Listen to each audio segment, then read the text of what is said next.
Tasty, tasty.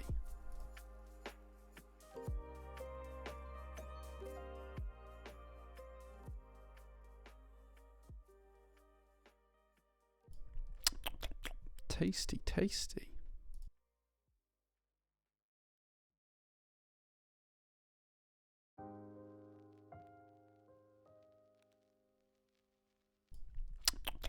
Tasty, tasty.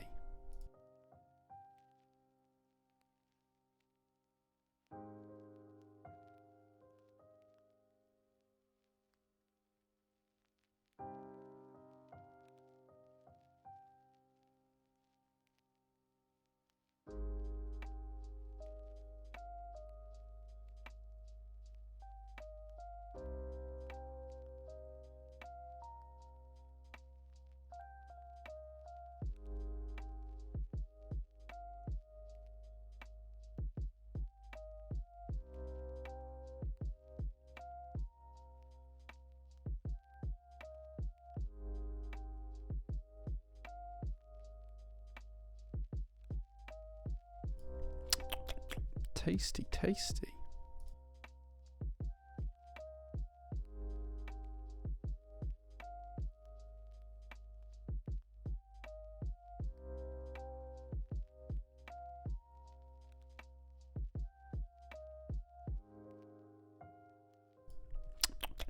Tasty, tasty.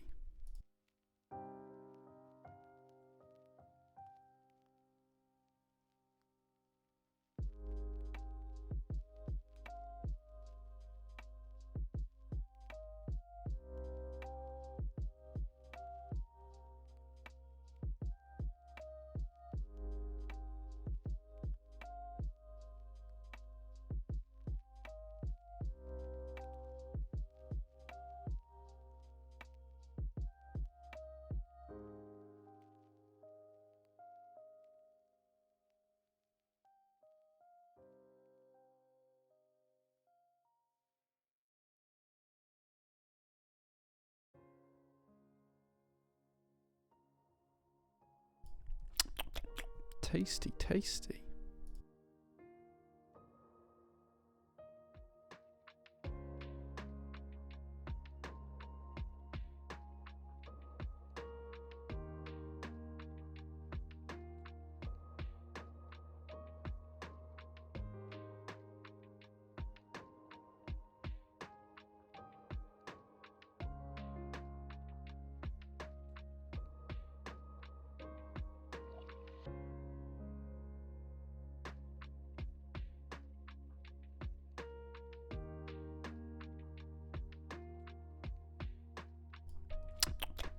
Tasty, tasty.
Tasty, tasty.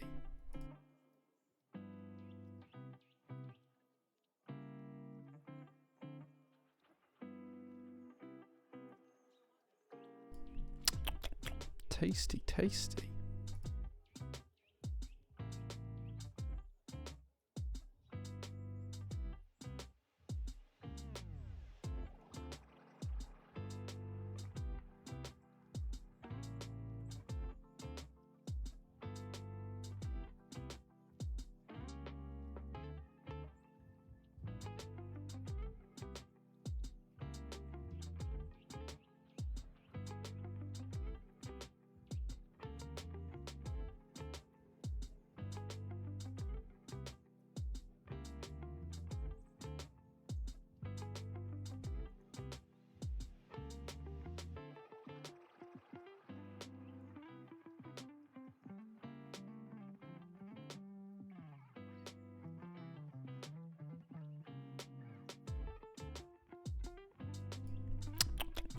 tasty, tasty.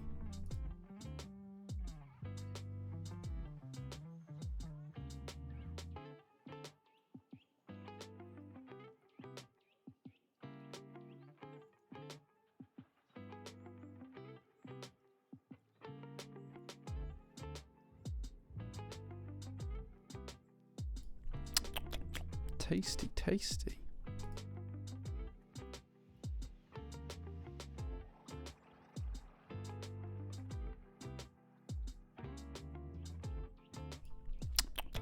Tasty, tasty.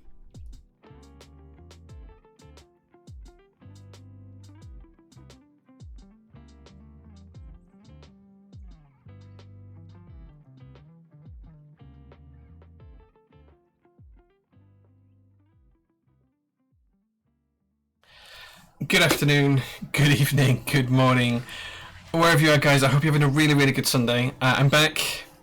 It's been a couple of weeks. I apologise, but we're here. And I've got a few things to show you and a lot to tell you.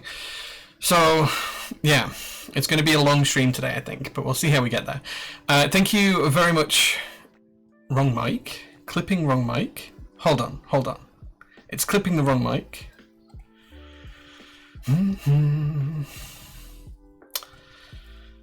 It's definitely on the correct mic. Let me turn it down a touch. I wonder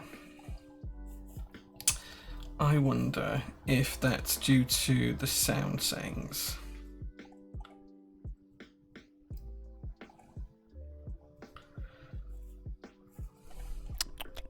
Tasty, tasty. Let's have a look. Let's do that. Is that better, guys? How's that? Is that better? That should be better now. Let me know if it's better or not. Whilst you guys are telling me if that's any better or not, I'll just catch up with chat real quick. Captain Reed, thank you so much for being first. That's better. It's the same issue, so sounds good. Much better. Thanks. Cool. Yeah. Tons. Sounds good. Thank you so much. I appreciate that. Right. Okay, let's get to a chat then. Angry Swan, thank you so much for being here as well. Fred Zelazaurus is here. Anonymous Biker subscribed for 20 months. Thank you so much for that. He says good afternoon. And SPC Rocket. Jellymaster subscribed with Prime for 33 months. Thank you so much. Gemma's here as well. Good afternoon, Gemma. I'm working on your birthday gift already. Good evening, Jay and Chan. Says Void Media subscribing for 30 months as well. Super Hans is here as well. So is Oskilane. Angry Swan subscribed for 23 months. Some hefty resubs flying around. Yeah, we're going to talk about subs later on because, well, there's a thing to talk about there. So we'll pick that up soon. Clownflish OG subscribed for 4 months. Thank you so much. RL Keeps as well. 07 Bulbs is here too. Densus Design subscribed for 9 months. Happy PT Baby Densus. Thank you so much for being here. Grey Hands is here as well. Mr. Blackbrook. Thank you so much for being here as well. Kevy Babes 2. Average Joe says hello, Jay in chat. Hope you guys are having a good weekend. Yep, thank you so much. Snicket's here. Subscribed with Prime for 25 months. Thank you so much. Bosch is here as well. Subscribed for 4 months. Mr. Alvy's here on his vacation, but still here as well. JMS says evening and what a beautiful one. Yeah, it's gorgeous outside. It is absolutely gorgeous outside today. It's probably a little bit just on the hot side for me, but it's still really nice. One clever thought, the NK meetup was fun. Got the pleasure of meeting Jay and a bunch of other cool folks in the hobby. Mr. Clever Keeps, I will be speaking about you shortly, I'm sure. Yeah, I'll give you guys an update on the whole trip very soon. Joshio subscribed for 31 months as well. Thank you so much for that. True Blaze, hello. Thank you so much for 21 months of subs, dude. Baroyum as well, subscribed for 10 months, currently on a 4-month streak. Thank you so much for that, guys. Mic issues. Yeah, I should have tested the mic before. Like, whenever I leave the PC off for like a week, there's always mic issues. Streaming live from the deep fryer. It sounds like you're in the toilet. Same mic issue as the past few streams. It should be fixed now. Let me know if it's still bad. Anarchy and Ojam, thank you so much for the subs as well. Ojam for 5 months and Anarchy for 35 months. Thank you so much for that. I appreciate it. Anonymous Biker, thank you for gifting a tier 1 sub as well. Thank you so much. That went to Zizora, which is now on 9 months. PT Baby, thank you so much. At least I think it went to Zizora. Maybe it went to someone else. I'm not sure. Have you had a good day out hacking? I'm not saying on screen which one. The one we were talking about on Instagram. That's probably not stream safe, but yeah. I'm glad you're packing now. I'm glad you're packing. That's good. For those of you who don't know, Gemma's moving house, so yeah. Toma, good evening, good sir. Lazy Keiko, thank you so much. Anyone else struggling to get the CC working? Oh, that might be my fault. Let me see if I've turned it on. It's now on. The CC is now on. So that should be popping up in a second. Well, fine. Thank you so much for the 9 months and 9-month streak as well. Thank you so much. Was to my other half. Ah, nice. Congratulations. I apologize if it wasn't who I said it was. Yeah. It doesn't tell me who you've actually gifted it to. It just tells me that it's gifted. And then this is always popped up like literally a second later. So yeah. Cool. Loud and clear. Thank you, Jay. So I think what happens with the mic is if I leave the PC turned off for too long or Windows doesn't update or whatever happens, the system, instead of regulating the mic's volume down to 80%, it puts it back up to full. And then in the software for streaming, the streaming software then downgrades the mic. But as far as it can tell, it's just reducing the volume. So the PC is actually maxing out the volume and then the streaming software is dropping it down. So what I tend to do is I tend to drop it to about 80% on the system and then change the actual volume you guys hear in the streaming software. So that's what I had to fix.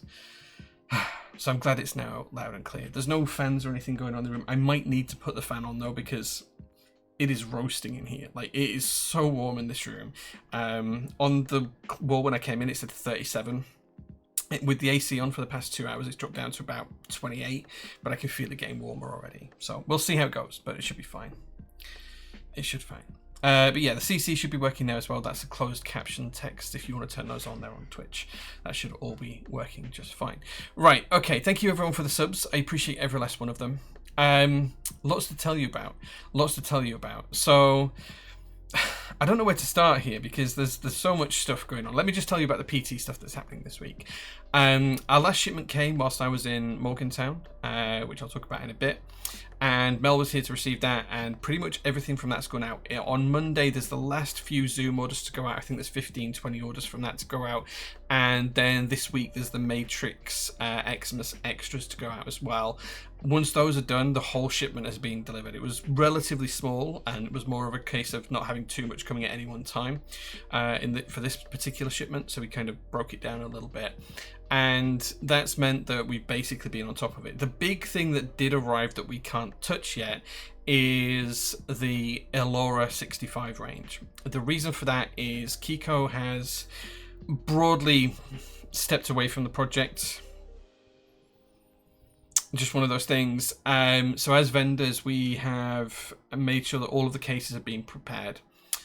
We have the cases on hand. What we need to do now is make carry cases, gaskets, PCBs, screws, other hardware, anything else that's needed to basically add to the list of kit of content. But we have the cases, which is the expensive and most important part, done. They're here. They haven't been QC'd yet, but in some downtime next couple of weeks, we'll start to get through those. Everything else we're working on with some of the other worldwide vendors to produce the PCBs, the plates, everything else that's needed to get the group buy out there. That is underway, but it's going to take some time. I'll be putting some detailed updates on Notion of this towards the back end of this week coming, so probably Thursday or Friday, because I just want to triple check that what I'm saying is correct and fully open and it's not going to step on anyone's toes. So I just need to do some checking before we do that. But yeah, that's kind of like the thing that we need to do. Other than that, we're going to be shipping a lot of in-stock orders, and I think there's quite a lot that's come in over the past couple of days, so we'll be cracking on with those from first thing Monday morning. That's the current plan. Okay. As well as that, we have some visitors coming to the workshop this week, which is quite interesting and exciting. Can't tell you about them just yet, but we do have some visitors coming, so we're going to be working through those as well. We also have a couple of people coming to browse the store as well. One of the things I've been thinking about doing is kind of like having like a personal shopping experience. Like, you guys want to come visit the PT workshop, you can book like a 90-minute slot and you can sit down with me and we can talk keyboards, we can figure out what we have in stock that might benefit you. We can get you set up, we can get you up and running, maybe even build the keyboard here live and in the studio as well if you want. There will be a cost to doing that, but that's something that we've been toying with the idea of opening. I don't know if you guys would be interested in that, if that's something anyone watching would be interested in, but we've been thinking about doing that. So yeah, maybe that's going to happen pretty soon as well. We'll see. The other thing I'm going to be doing this week as well is finishing off on the website. I was creating a whole new kind of, I was coding like a whole new categorization tool for the website. At the minute, I'm still replicating everything that we have in production today. Then once I've replicated all, I can turn off the production, turn on the new system, but then the new system will be able to do a whole raft of cool stuff,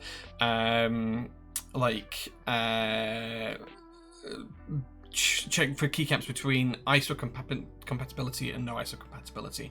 It will be able to do is it PBT or ABS?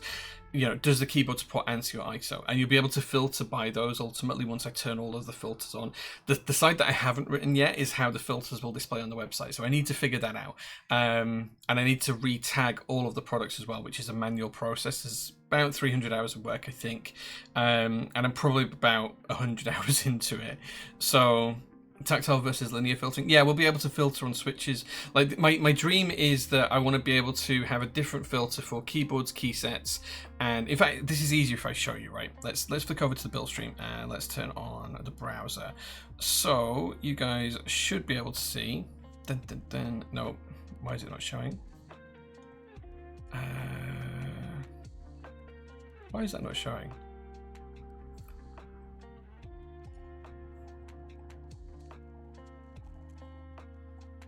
Why is that not showing? I was testing this earlier on and it was working just fine.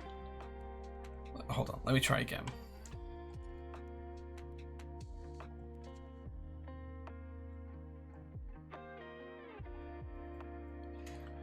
Where I don't know where this has gone. There we go. Okay, cool. Right. It's working now. Right. So on the website right now, you'll see that we have made some changes. So we now have the latest stock drops showing on here, and also the latest live group buys and the latest live pre-orders as well. That just shows like 10 of each. And I'm kind of toying with the idea of moving these sections somewhere else. I need to figure out how that's going to work. But basically, these are now available to show because of the work I've been doing in the background to create kind of like new categorization stuff. The other thing it means that we can do is you'll see that we've got some live here for keycaps. Like you can now filter by in-stock GMK and in-stock SW keycaps. So these will show, and as we get more and more of the keycap sets, it'll show more and more on there. And as I go through recategorization of all of the other stuff that will happen, ultimately you'll be able to go through in-stock accessories and you have stabilizers, tools, and all of those kind of things there. For the keycaps, we'll have, you know, EPBT and PBT fans and whatever other manufacturers we're working with. Keyboards will probably be able to do the same. Like you have the JO2 range, you might be able to have the WOOC Studios, the Neo range, the QK range, the Mode range, whatever it is, we'll be able to work through that as well. Desk mats are a little bit different. They're probably just going to be by size, but the idea will be that if you click on all in-stock keycaps, you will have a filter up here that then allows you to check by, instead of availability and price, you'll be able to have one that says ABS and PBT, or maybe a small number of colors like black on white, white on black, multicolored, that kind of stuff, like maybe the high level color. I don't want to have too many options. I want to try and limit it to like 10 or 15 options per thing, but hopefully that's going to be the plan. So it's a work in progress. It's going to happen pretty soon. Speaking of which, the other thing that's going to happen this week is there's going to be some more stuff that drops into our sale items. So at the minute, we've got a few things on here as well. You can see these being recently added. The Cyberboard R4, you can pick that up with another 20% off right now. You know, the Binipad Pixies, 50% off. The PBT Dreamscape keycaps, these are just 50 quid for the base kit. So you can pick all of these up right now in stock. Those are going to run until next Friday, and then I think we're going to take everything on here off sale so that when we put the new filtering system in, my new filtering system will handle the sale stuff rather than Shopify. So yeah, if you want to buy any of these things on sale over the next couple of weeks, I'd do it sooner rather than later, because they might just get turned off pretty soon. So that means we can change the homepage around a little bit as well. So I'm going to be working on this and changing the layout and just changing the images here just to make sure they all look good. I do kind of want to have this, like if you click all in stock items, like instead of taking you to the list here, I want it to take you to a page that just shows these so that you can kind of pick from these options. I think that'd be quite a good little build. And then same for live group buys and pre-orders as well. We'll leave these on the site somewhere as well, but probably split them out so it's like live group buys where the group buys are, live pre-orders where the pre-orders are, and just break it up a little bit nicer too. So those are all things that are going to happen. Yeah, we'll see. Let's just catch up with Chip. Sounds awesome. yeah, like the filtering stuff is going to be really cool. Like once we get it in, it's just going to take us a little bit of time to finish building it. So yeah, JQ, good evening, good sir. Thank you so much for being here. I like the idea of a personal shopping experience. Yeah, so we could you could come in, it'd have to be pre-booked, but we'd be able to walk you around the workshop. You'd be able to pick stuff off the shelves. We'd be able to find you colors that match. You'd be able to see the keyboard. You'd be able to see everything. You'd be able to pick your switches and hear them and test them. We could probably have some macro pads out. It's probably going to have a cost to it, not something stupid, but like 25, 30 quid for the time, just because it'll take us away from other things. But yeah, 100% is something we want to do, and it'll just be on a booked basis only. Monday, Tuesday, Wednesdays and Fridays. We'll offer a Saturday service as well, but it will be more money. That's going to be close to £50 just because, yeah, I don't want to be here on a weekend. So, you know, you're going to have to basically pay me to be here. Manga Rocky, hey man, good to see you. Thank you so much for being here. Void Media says, you could outsource some of the tagging to the SPC, drop in a Google Sheet with all the tags as columns and products as rows, then make us tag it all for you. The problem is I haven't written a way to upload into the new tagging system. So because I've written this and I'm not a coder or developer, and it's kind of like my personal solution to this, it's not easy to do, unfortunately. It's kind of like one product page, make the changes, next product page, make the changes, next product page, make the changes.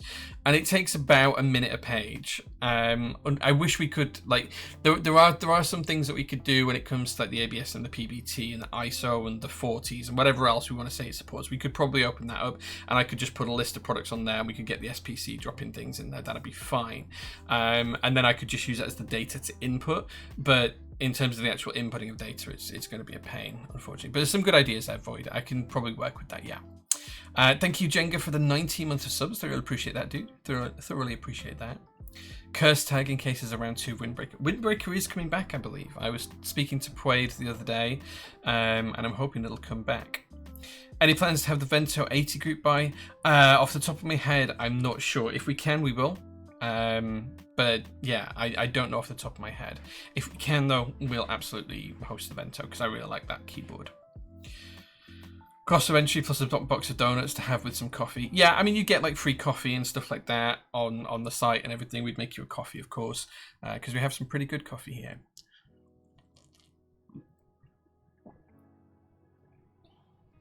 So yeah, we'd definitely be able to do that. But it's something that we're going to open up soon.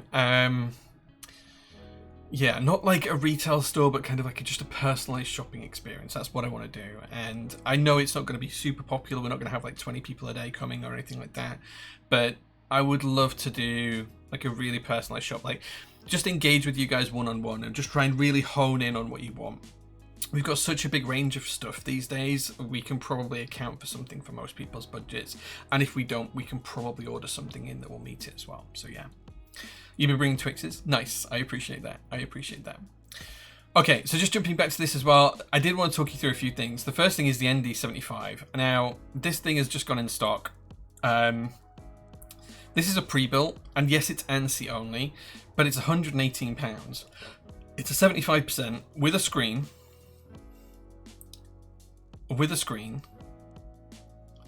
With keycaps, with switches, pre-built. This is how it comes out of the box. How these pictures show, this is how it comes out of the box. And it's £118. It's 118 quid, and it comes like this out of the box. It is absolutely insane value for money. Look at the colours. Look at the colours. These are actual photos of the parts as well, not renders. You know, this pink one. What's it called? I think it's called purple actually, but this is like a nice purplish pink. It's stunning. Like, I just want to show you the guys that because I've been blown away by the fact that we can even stock these at this price, like 118 quid with keycaps. And sure, they're not the best keycaps, but they're fine for what it is. Like, they're fine for the board and switches.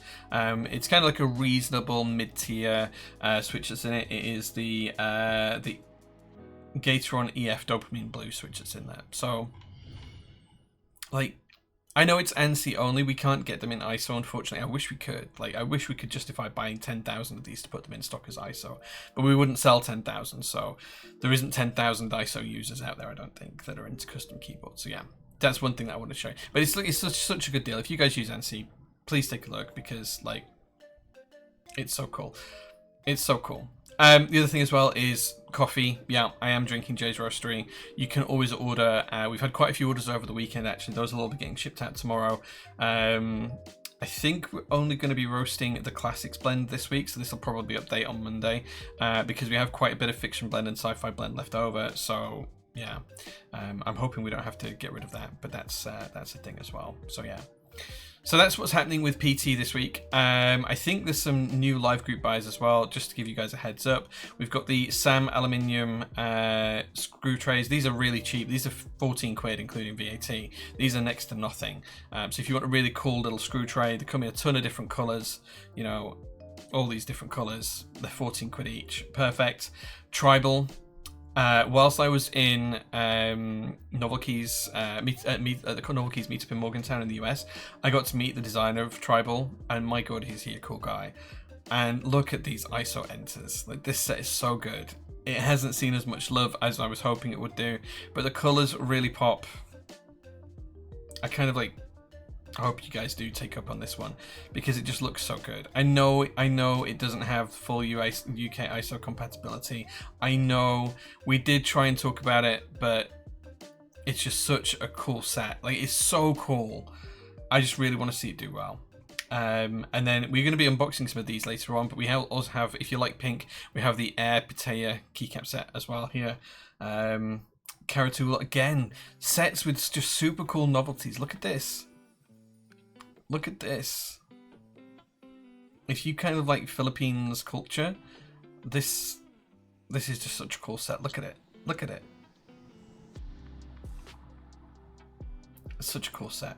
Such a cool set. And of course, there's everything else we've got in group buy as well. So please do go check all of that stuff out. I think Carbon ends this week as well. So if you're looking for Carbon, join it quickly. Yeah. So that's it. Okay. What else do I need to talk to you guys about? Novel Keys meetup.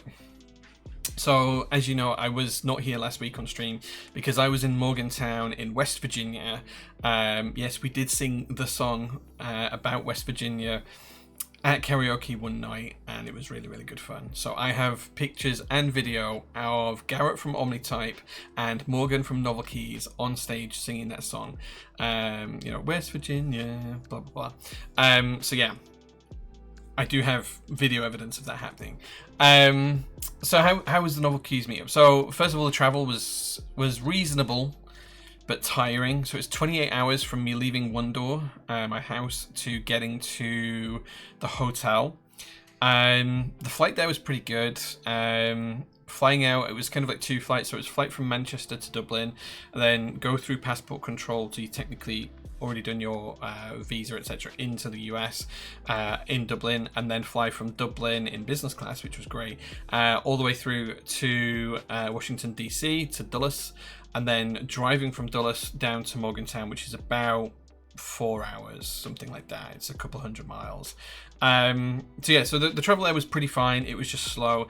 I did get stopped in the Dublin airport. So as I was going through the passport control, I queued for like an hour to go through the passport control. And when I got to the lady at the front, she asked me what I was doing there. So I was like, oh, I'm on a business trip. I'm here for a few days. What's the nature of your business? Keyboards, no, not that type of keyboards, a type that you type on, blah, blah, blah. And then she said, I'm going to need you to go with this guard. And as I turned around, there was a guard behind me, gun on his hip, which I'm not used to seeing here in the UK. And the next thing I know, that they were walking me to someone called the director. I don't know what their official title was. He just said you need to see the director. When I got there and sat down, they noticed some irregularities with my checked bag. So this was the bag that had all my clothes in and toiletries, but also the keyboards and stuff that I was taking to the Novel Keys meetup. I hadn't had time to ship it out the week before because some things were still arriving and I was finishing off some bits and all sorts of other stuff. So the ultimate fact remained that, yeah, I had to speak to this person. They were quite scary and intimidating. It was kind of like a lot of really difficult questions. Why are the keyboards made of metal? Is there anything else inside them? All of these questions. It took about half an hour. I thought I was going to miss my flight. Luckily, when I got to the gate, my flight had been delayed by nearly an hour, so I was okay. If it hadn't been delayed, I wouldn't have been on the flight. And then the last thing that they said to me before they let me go, before they agreed it was fine, is your bag might not make it there. Like, your bag might not make it there. What? Anyway, it did make it there. Then I had to wait an hour and a half for the hire car. I had to wait 2 hours as well for Yoran from the Key Source to meet me there, from Clacky Keebs as well to meet me there, because I was driving him over to Morgantown. So that was another 3 hours kind of delay, just waiting in the airport and waiting for a car and stuff like that. And then we could finally set off on the drive, which we did. And it got to about 10 o'clock. We stopped for food, 10 o'clock local time in the US. We stopped for some food, McDonald's. It was the only thing that we could find. And I was so tired. Like, normally I don't have a problem driving in Europe or the US on the opposite side of the road to what we do here in the UK. But because I was so tired, my brain was struggling to think about being on the wrong side of the road. So I just gave Joran the keys, because he's from the EU anyway. So he drives on the opposite side of the road, and he was fine. And he drove us the rest of the way. But it was a really, really long drive. We were both falling asleep by the end of it. There was actually one point where I was in the passenger seat, but because it would technically be on the side I drive here in the UK, I woke up and I was like, I was like grabbing out for the steering wheel, only it wasn't there. So yeah, that's how tired it was. Anyway, got there and it was fine. Crashed out. Went to sleep. Hotel check-in was dead easy. Next morning, we'd agreed with Mike and the rest of his team to go around to Novel Keys for about 9 a.m. Got down to the lobby, and we were just sorting out the valet parking because it wasn't open the night before. And we bumped into Alex Otos, who was also going on his way to Novel Keys. So he set off a few minutes before us. We caught up with him a few minutes later. Went to Novel Keys, checked out their HQ, spent the day with them. They actually opened up their retail store on the Friday. So this is not last Friday, the Friday before, which was really cool to see. So they've actually set out one of their floors, which used to be office space, as a full-on retail store. So they put like opening hours up and stuff. They had everything set out. They had a till system. Was there for the first ever transaction, which was really cool. And I met some really cool people as well. Like, there was people who spent a lot of money on that first day. It was very, very impressive. Met some really cool designers, and we were spent ages like in the breakout area just having a chat about stuff, including Mr. Clever Keebs, if he's still in chat, who I think I've got a meeting with tomorrow as well, because he has a cool project we want to talk about. So yeah, so that was really cool. And then we spent the rest of the day with Novel Keys. We went back to the hotel, had like an hour at the hotel and got changed and stuff. And then we went, not that night, then we went out to the bar that night actually. Yeah, so we went out to a bar, which was really good. There was a lot of cool people there. Alex Otos, Mike from Novel Keys, the whole crew, Wendell, Morgan, Derek, Riley, Reggie, ton of other people. I've forgotten a lot of names. All of the people from Novel Keys anyway. Garrett from Omnitype was there as well. And then about halfway through drinks that night, Mr. MVKB, Max Voltar himself, turned up as well, which was really cool too. The only person missing was actually Mario from GMK, because he had flight trouble. Next morning was Saturday, the day of the meetup, and had a really nice easy morning. Met O-Types, who's behind GMK Tribal, for breakfast, and MVKB as well, Max Voltar, and a few other people. Did the whole meetup, which was really, really cool. Like, if you guys didn't see some of the pictures, like the Morgan Hotel, which is where we were doing this, is just really, really nice. So yeah, that was good.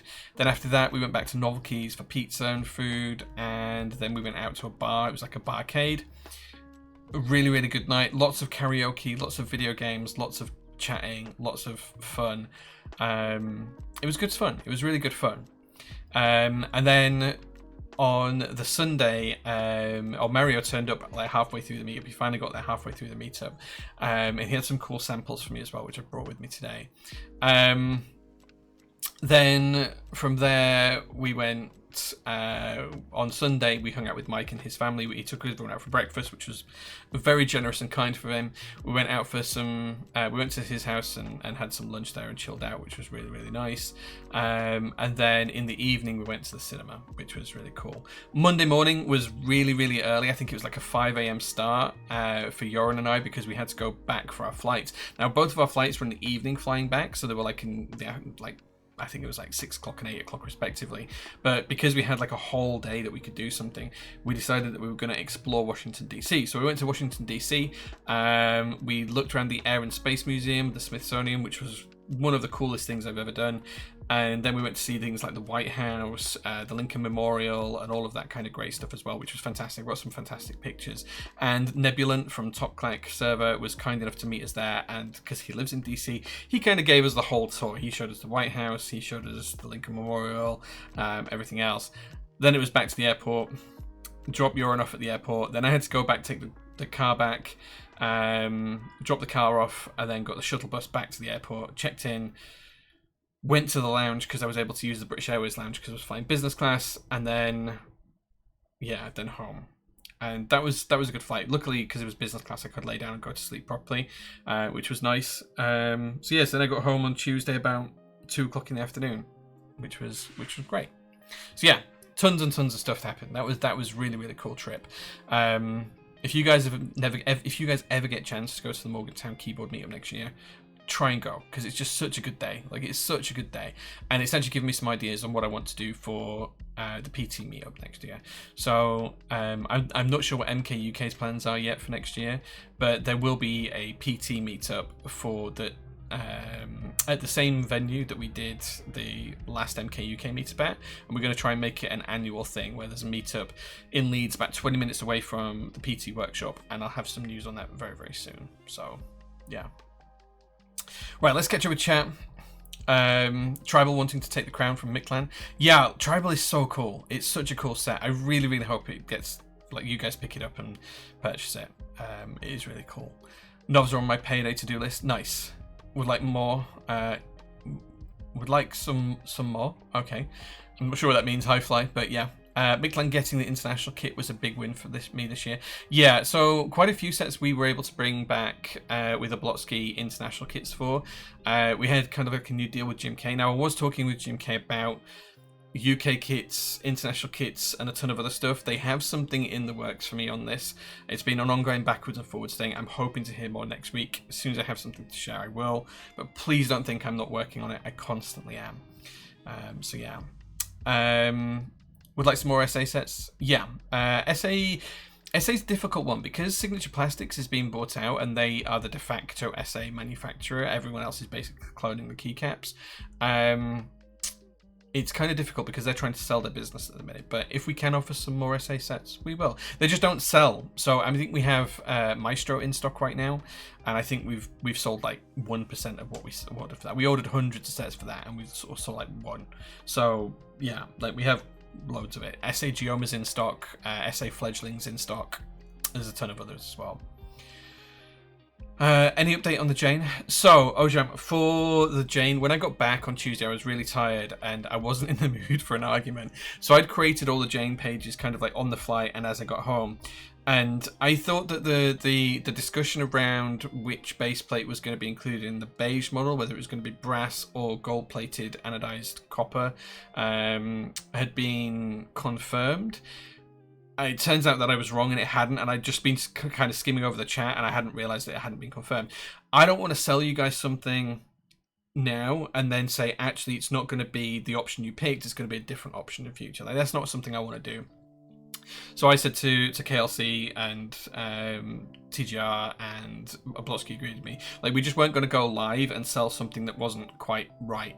So we're waiting for that to be fully resolved. I'm hoping that'll be Monday, Tuesday, Wednesday this week, and then we can get the format for people who wanted to buy the Janes.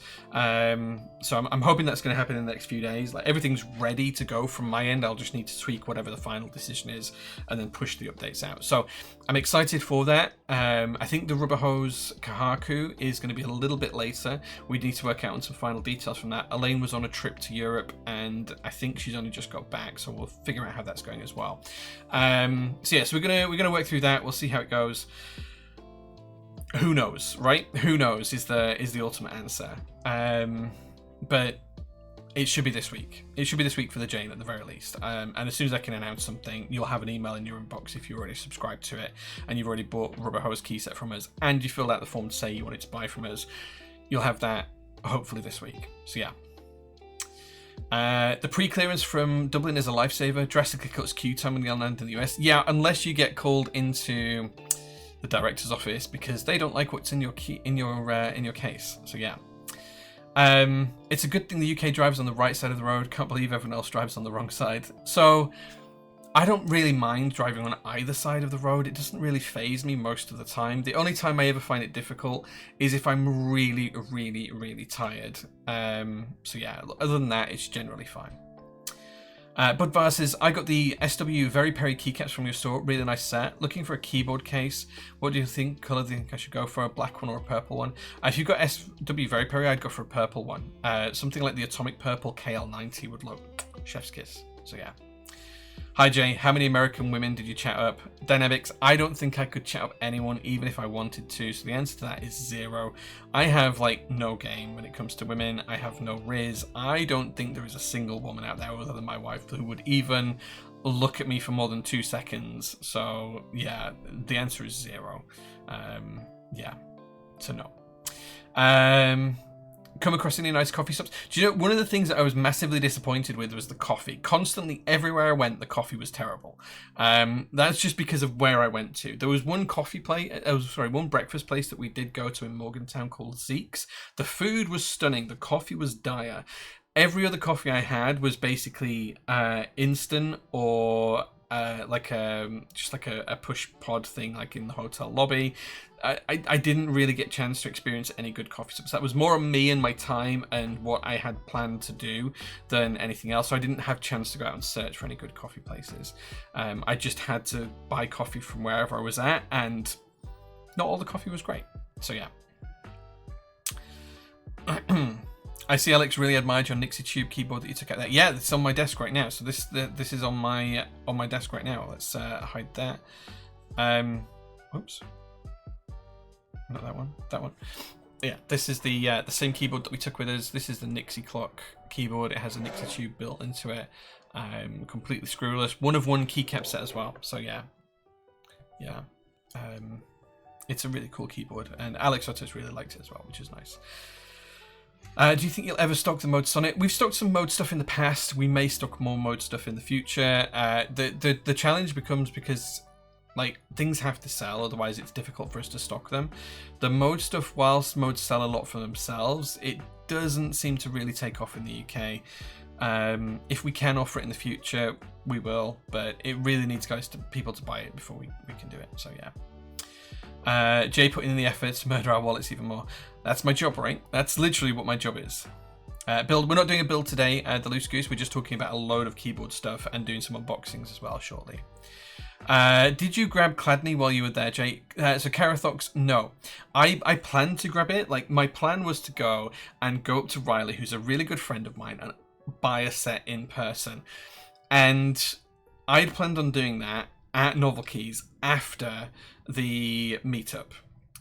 Was there on Friday, people buying it in person. When they went to the Novel Keys store, there was people who could visit the Novel Keys store during the meetup as well, because it's literally a 2-minute walk away. By the time we got there in the evening, it had sold out. And I think Riley Neflock, I think he posted up on Monday that it had sold out because it was on the Saturday. So yeah, unfortunately I couldn't grab Cladney because it was all gone by the time I got there. Such is the life of waiting. Mushi, hey, thanks so much for being here. I appreciate it. Glad you enjoyed America. Yeah, I always like going to America. We're back there in October because we're going to Disney as a family. There's like 8 of us going, and just by sheer chance we're going at the same time as the Novel Keys team are going for like their annual stuff as well. So yes, that's fine. I'm excited for it too. Thanks for the update. The whole Rubber Hose board group buy is a bit of a shit show. I wouldn't say that, Carathox. I think it's just with KLC, they like to make decisions on the fly, so they want to sell the product and make decisions on the fly. I just don't agree with that because I like the decisions to be made and then sell you guys a thing. Like it's not that it's a shit show. It's just that it's, you know, timescales are one thing, and the way companies work sometimes are a little bit different. So that's all it is. That's all it is. Speaking of Janes, do you have any more information about the lamb alert, Jane? I don't have anything I can share right now. RL Keeps, I'm sorry. I apologize. I have looked at you for more than 2 seconds. Yeah, unfortunately, I don't. Last time I checked, Mr. Blackburn, you weren't female, unless there's something I don't know. Which, good for you. There's not much info to have right now. Yeah, not on the lamb ones. I saw Jay have a Starbucks. Yeah, like I had to have some coffee, and it was like that or nothing. So. Yeah. KL90, the atomic purple KL90 Budvar. So yeah. Can you do a quick typing test of the keyboard on your desk? Sure. Let me pause the music. So this uses original Nixie switches. It has the Nixie tubes in there. And this is a one-of-one key set. This is made by Keymax, but it's in MX compatibility instead of Alps compatibility. So it has stepped ISO enter, and these keycaps are irresponsibly thick.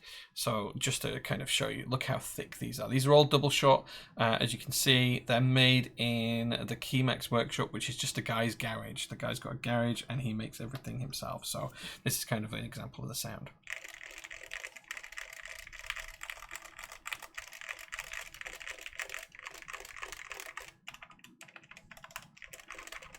Oops, I didn't mean to post that. I hit the enter key. I must have been typing into... There you go. That's a sound test. POM plate, no foams or anything like that installed. I apologize for hitting the button there. I apologize. I did not mean to hit the enter button.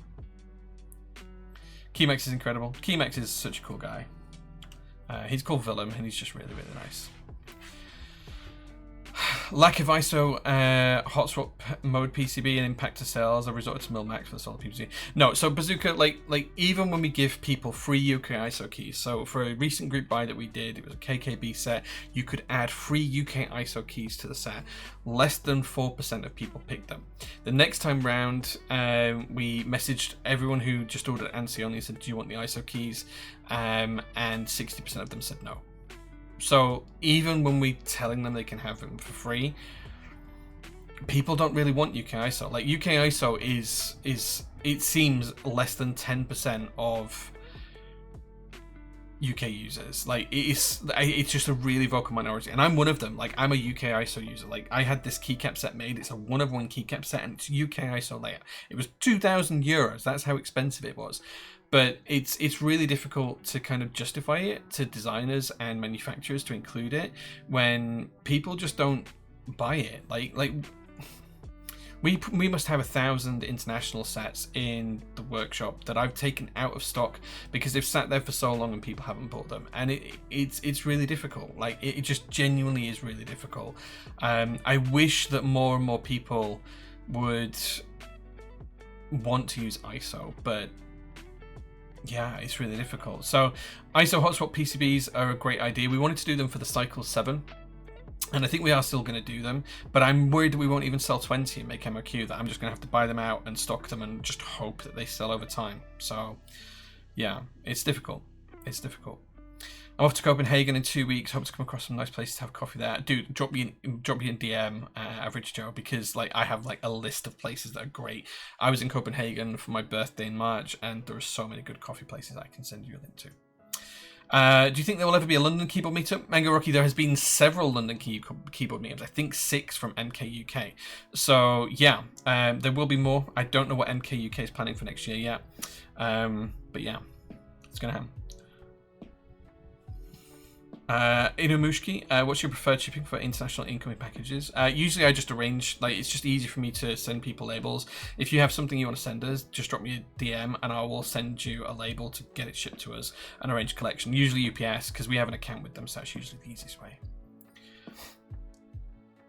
The KLC style, if we could call it that, then straight up made me not want to participate in the Jane Group buy. That's cool, man. You don't have to, but bear in mind that I will always look out for what I think is the best way of doing things. That's why I put a hard stop to it, and if you're joining through PT, well, you have that guarantee that I'll try and do the right thing, whether that means anything to you or not. So yeah.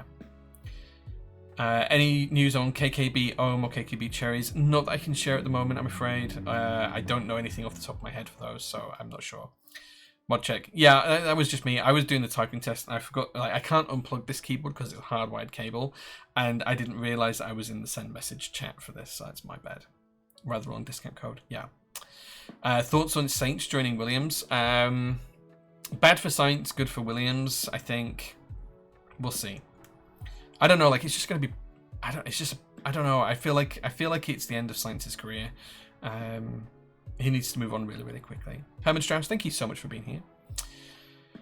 What are your thoughts on the Tofu 60 case? I was looking at, we don't sell the Tofu 60 case Budvar, so I don't really want to offer advice on something we don't sell. So yeah.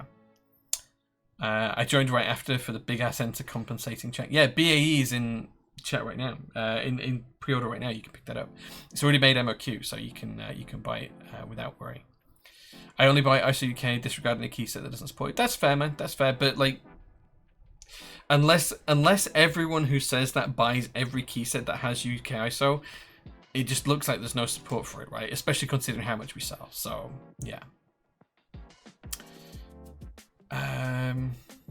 What else is there? Okay, LDM. No worries. Yeah, we can ship that out to you. Pains me to hear that. I've managed to build every board with ISO UK, but it does limit the number of sets I can use. I love when I do see sets with ISO UK or international kit. Please do your best to stock. I'll do my best to buy. I picked up the SW Dodge kit. Yeah. So like, I try every single set that we run. I go to the designer and I go to the lead vendor and say, I want to run an ISO kit. I want to run an international kit, whatever the set is.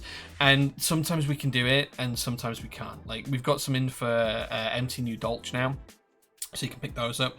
You know, we've got the deal with KKB, whereas if we run the set with KKB, we can offer a free UK ISO kit. I still have to buy them, but I give them to customers for free. So we did that for pretty much every KKB set recently. I think Miami Nights that we put in stock was the set that just tore me apart because the international kit didn't make MOQ, and after that I kind of agreed to process with KKB. I think we're on the border of getting something similar agreed with Milky Way, that if there's any set that we sell in group buy or pre-order, then we'll be able to buy a UK ISO kit with it. We've been talking about doing that for a couple of things as well, and I'm also trying to work with GMK on a better solution than international kits because they are so expensive and no one buys them, and I understand why, I get it, but I just end up with thousands and thousands of them in the workshop, and I sell those at cost, so they're roughly €50 each from GMK at like wholesale cost, and we sell them pretty much, like, depending on whether it's stock colors and custom colors, it'll change the price a little bit, and number of keys included and whatever else, but we sell them at cost, like, well, cost plus VAT, which is a legal requirement. So we make no money on any international kit that we sell, or even UK ISO kit, and the big issue is that no one ever buys them. Like, we sell so little. Like, we'll have to buy, you know, 150 between PT and the EU vendor, and we might only sell, you know, 2 in the group buy, but we still got to buy 50 to just get it over the line, and we do that every single time without fail. But then they just sit there and never sell. Like, I must have, like, for GMK Alpine, we bought it out to MOQ. I think it sold, like, across all vendors worldwide, it sold something like 10 or 12 international kits. So I bought the whole rest of them out to MOQ. And then when it went in stock, we sold another 2. And since then, we've not sold a single GMK Alpine set. So I had like 100 of them, more than 100 of them at €50 plus a piece. It's just kind of crazy. It's kind of crazy. So that it's just so much money that we've got wasted in it. I think there's something like over 150,000 GBP pounds worth of international kits just sat on a shelf doing nothing. Probably more. It's ridiculous. So I can't always keep that up, but we'll try and do it as much as possible. Yeah, I get it that it's hard, but I know it's hard. I appreciate that, and I wish there was more I could do, but it's really difficult. We actually get billed for on the KKB thing. If other UK vendors offer them for free, I have to pay for them. So, you know, that's how severe I'm taking the deal. So yeah. Nebula, UK ISO buyout is like Garrett buying out all Mac mod kits so he can have them. Yeah, it's the same thing. You know, it is the same thing. Being able to pay IE VAT at checkout has helped, avoids high admin fees from UPS, DHL, etc. Thanks for that. Yeah, so we do IOSS, that's for all EU customers. If you buy at checkout, you will pay all of your VAT and taxes and whatever else you need to pay prior to it being shipped out to you. So we'll just dispatch it, you've already paid, you don't get any more import fees or duties anywhere in the EU. So yeah. That's the plan. Geeky Ed, thank you so much for 2 years of subs. I thoroughly appreciate that. I just got an awesome idea for an art project for those ISO kits. Well, none of them have ISO enters in, that's the problem, because they're all just alt keys and then all of the language keys, because the ISO keys go in the base kit no matter what. So, yeah. Do you think it makes sense to just occasionally run an add-on kit similar to the CYL BAE add-on kit that's in group right now? You mean for UK ISO? The problem is the designers just say no, so you try and get the rights to it and they just say no because they don't see the point. And we wouldn't make money on it either. Like, trying to run a group buy for just a UK ISO set, we'd have to sell 150. There is very few GMK sets that have 150 base sets in the UK already. Like it's so few, it's unreal, and most of those already had an international kit. So yeah, like if you think about like an average, like let's take GMK Carbon that's in group buy right now. To do an international kit for that, I would have to buy, or let's a UK ISO kit, I'd have to buy 150 UK ISO kits from GMK, okay? It's not going to sell 150 base sets in the UK. It just isn't. At most, it's going to sell 50. So that's 100 base kits, 100 in UK ISO kits I would have to buy that will never sell because there's no base kit to go with them.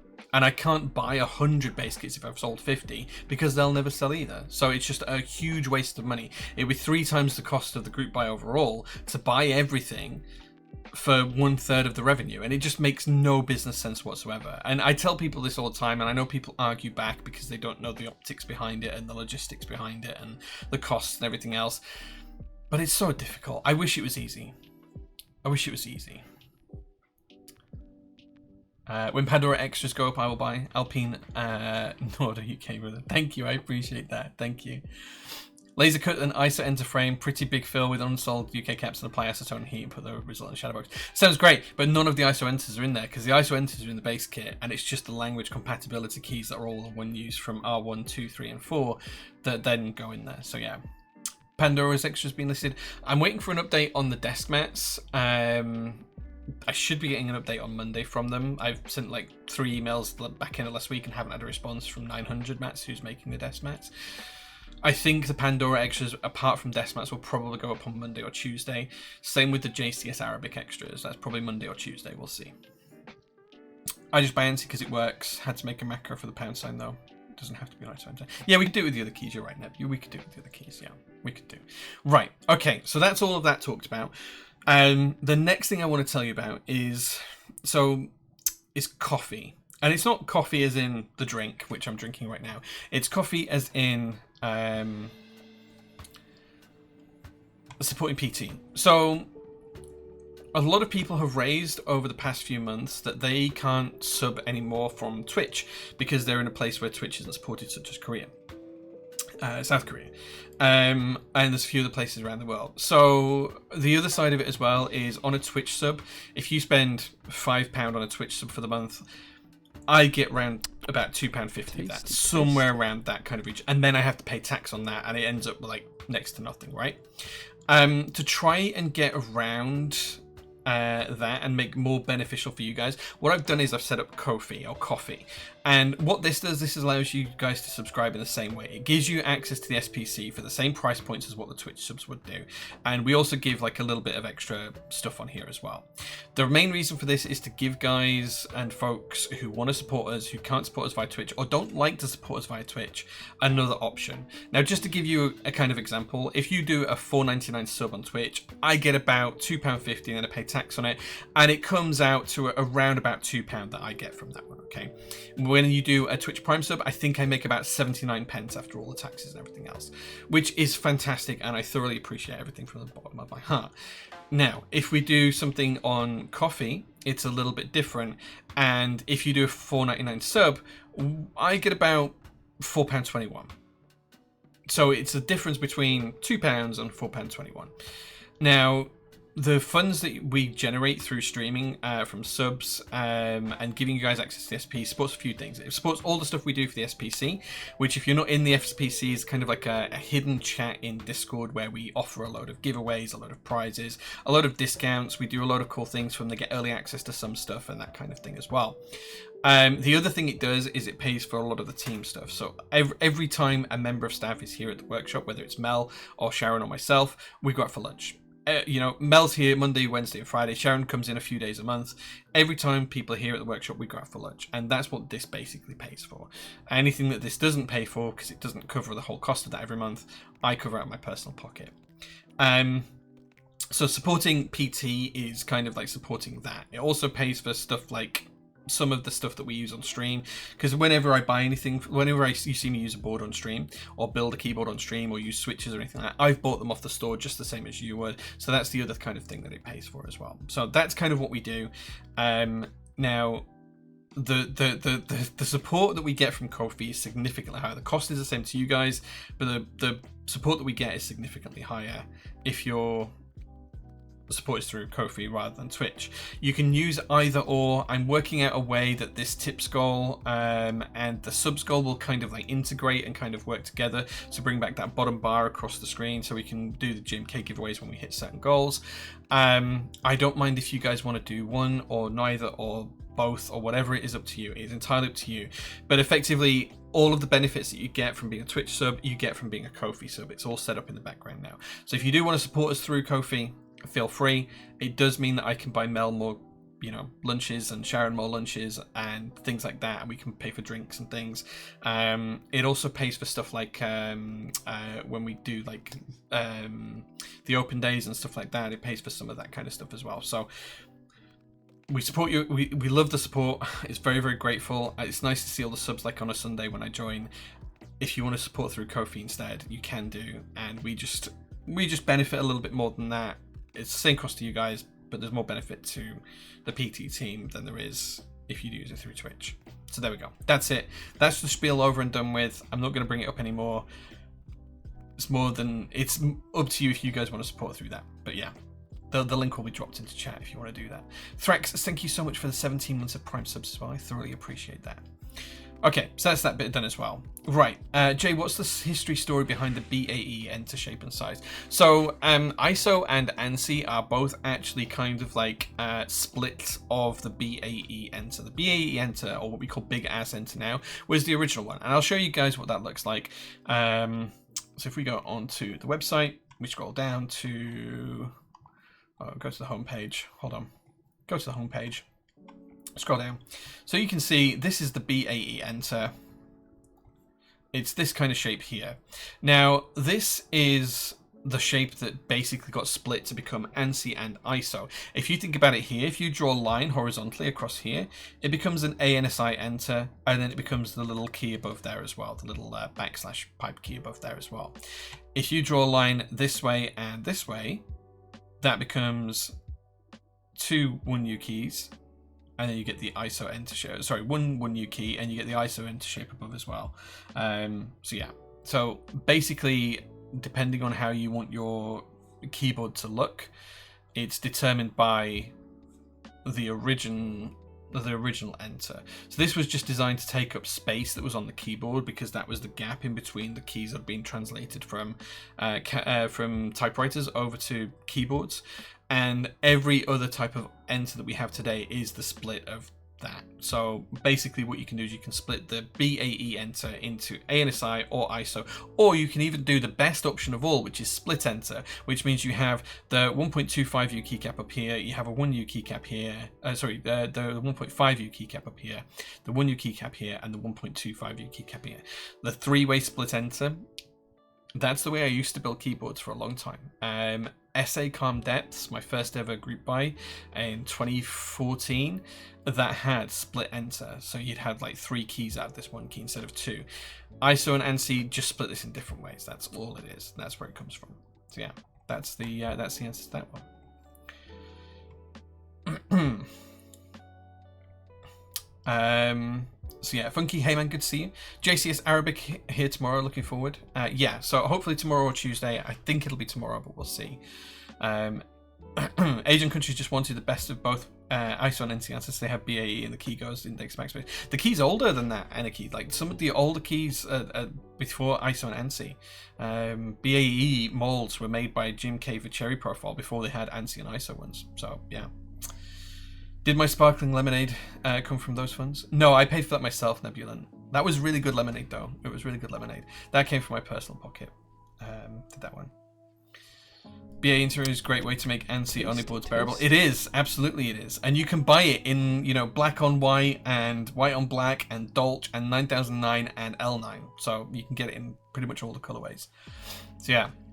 1.25 yen is so rare, even in 40s kits these days. I do have a 40% board that needs one. Yeah. The fact that stabs work in either orientation is huge. So for the GMK ones, you will need stabilizers in the ANSI orientation, but that will enable you to use the BAE enter. So yeah. Average Joe, thank you so much for the 35 months of subs. Looks like we'll be moving over to Ko-fi just before my 4th PT baby.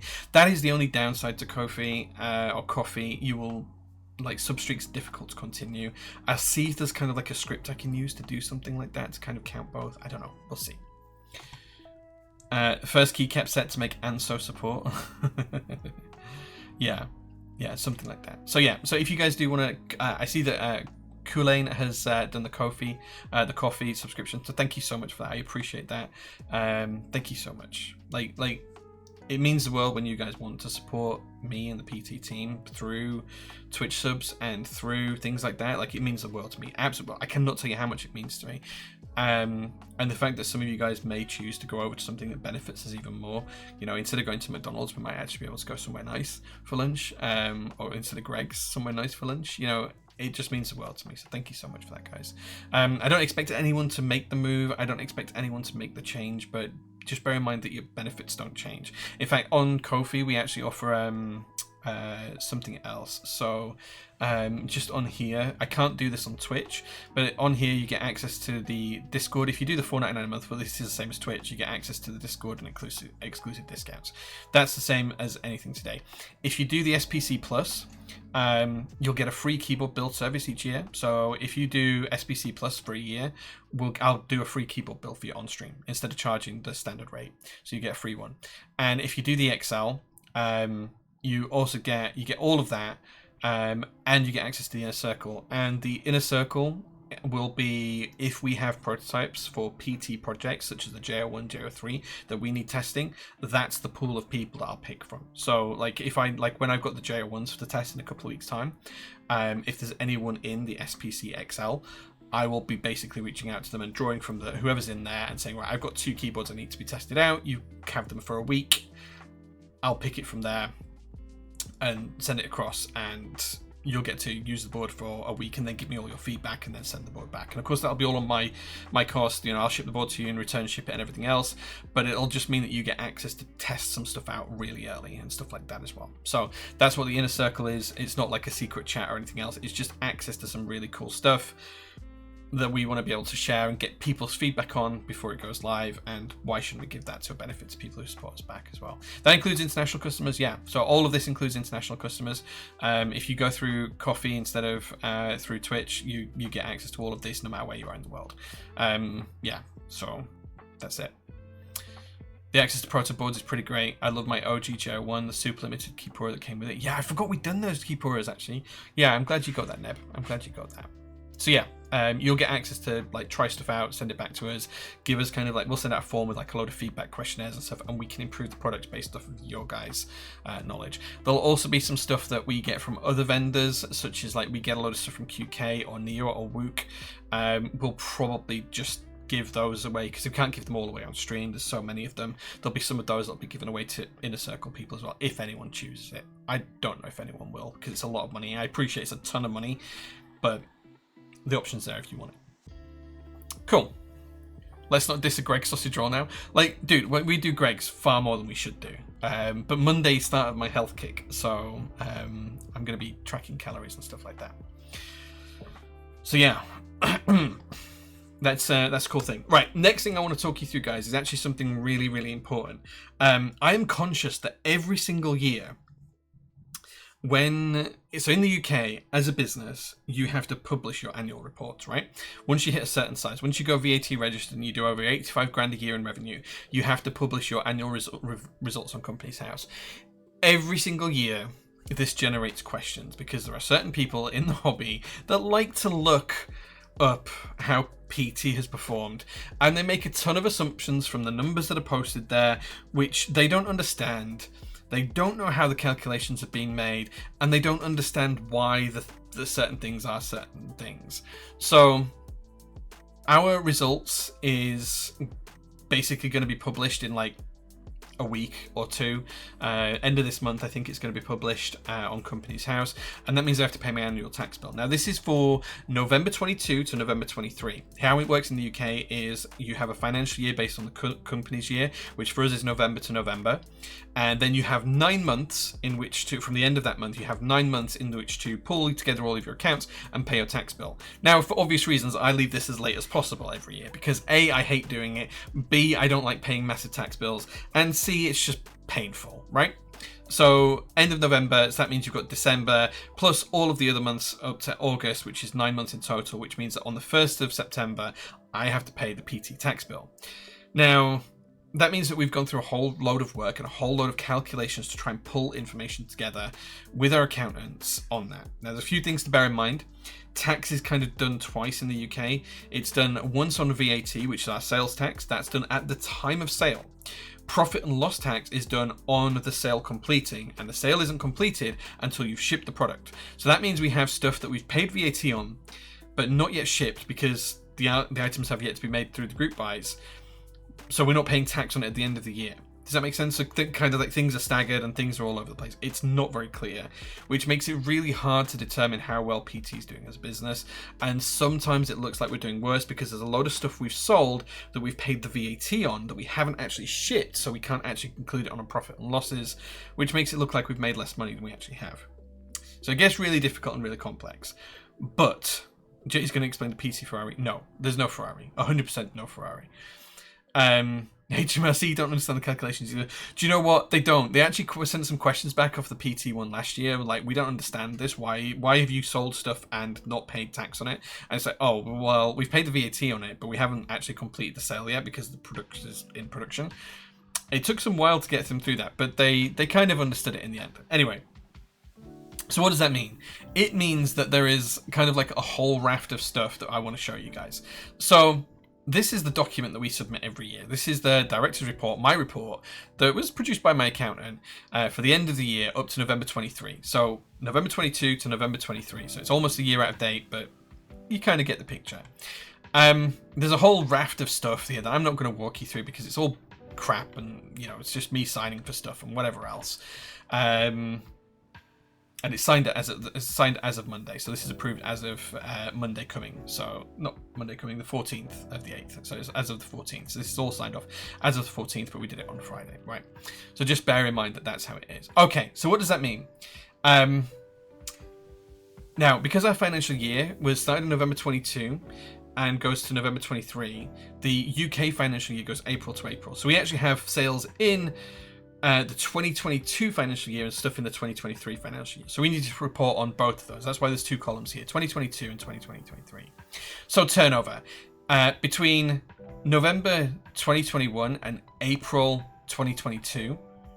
2022. So November 2022 and April 2023. So in that first 6 months, we had £1,100,000 worth of sales. Between the April and the November, taking us up to the end of the 2023 financial year, we had £2,025,000 in sales. That's what we had, okay? So, you know, 3.125 million, okay, in total. Now, the cost of sales, that's how much it cost us to produce all of the items in there. That's just the cost of sales. That's cost of production. So those numbers respectively are about 1 million and about 1.66 million. Okay, nice and simple. What does that mean? That means that the total areas of those, we made 375,000 and 140,000 in gross profit. We had administration expenses, so this is staff salaries, this is cost of rental stuff, this is cost of doing business, this is all the cost of kind of like ancillary stuff going around, shipping, UPS, anything else that comes into administration, cost of computers, cost of petrol, cost of fuel, cost of all of the other stuff. You know, that's all of that stuff. That cost us 166,000 and 100,000, so 270,000 pounds roughly, right? Which means that we made an operating profit of 187 plus 40,000. So we made an operating profit of around 227,000 pounds, which when you work it out is less than 10% of our actual revenue. So it was 3,125,000 and we made, you know, 227,000 pound profit. So it's you know, it's less than 10%. It's like 8% or something, 7 point something percent, right? It's not a huge percentage. 7% is not a huge profit margin. So just bear that in mind. That means the profit before taxation is 187,000, blah, blah, blah, 39,000. Our taxes that I have to pay are £47,000 and £7,000 for those two periods. So, you know, £54,000, right? Which means the actual profit is the net profit is £140,000 and £32,000. So in the year we made £170,000 of net profit. Now off of that, which one thing that will never be covered in this is designer royalties. So £170,000, roughly 50% of that was gone to designers, basically because designer profit margins, right? So yeah, so bear in mind, that's the kind of total profits that we're talking about making. All the other costs are in there, staffing costs, vehicle costs, rental costs, everything else. It is broken down in more detail, but that basically means that ultimately, as the only shareholder, I was entitled this year, if I wanted to take it, based on the amount of profit made in the previous financial year as well, a total of £280,000. Now, that's all being reinvested pretty much into the business, and that's paying for new stock, in-stock products, and other projects, prototypes, and 1,001 other things. So I don't take any dividends, ever. I've never taken a dividend out of Prototypist, and I have no plans to. Maybe at some point in the future, I will do. But that's kind of like the broad, long and short of it. Now I've gone through that, let's just see if you guys have got any questions on that. If you've got any questions, I will 100% answer them. It's not itemized. This is not itemized. I'm not going to go through the itemized stuff because it will just take forever, and I don't have to justify that. So yeah. Keeping an eye out for the itemized cost of an ice cream machine. Yeah, no itemized stuff will be on here. Bear in mind this finished in November 2023, so it's almost a year ago. Anything since that date won't be included on here anyway. What do you mean vendors don't take home millions? They don't. Oh my god, Jay made 3 million last year. No, we had revenue of 3 million. That's different. Time to start some drama. No, I'm doing this to stop the drama. I'm talking this through to stop the drama. So yeah. We live in heat boxes, no AC. Have I right to complain? Yeah, we do. Yeah, I have AC, so I'm lucky. It was so hot, Nebula, in DC. It was so hot. I had a 2-week holiday. I'm looking at numbers before my first day back. I'm sorry, guys, but I just want to do this because if I don't, like, it will generate complaints and it'll generate stuff. It doesn't sound like much, but it's similar to humidity, Florida, no AC. Yeah, okay, yeah, fine. How dare you make profit, right? Is the car alarm going off? I don't hear it. That must be near where you are. The Unborn, thank you so much for being here, dude.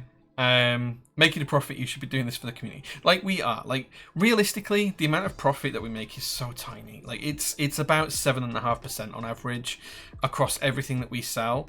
So like 7.5% is nothing. For like tax is more than that. Tax, if for every £100 of something we sell, we pay £20 in tax, £7 in profit.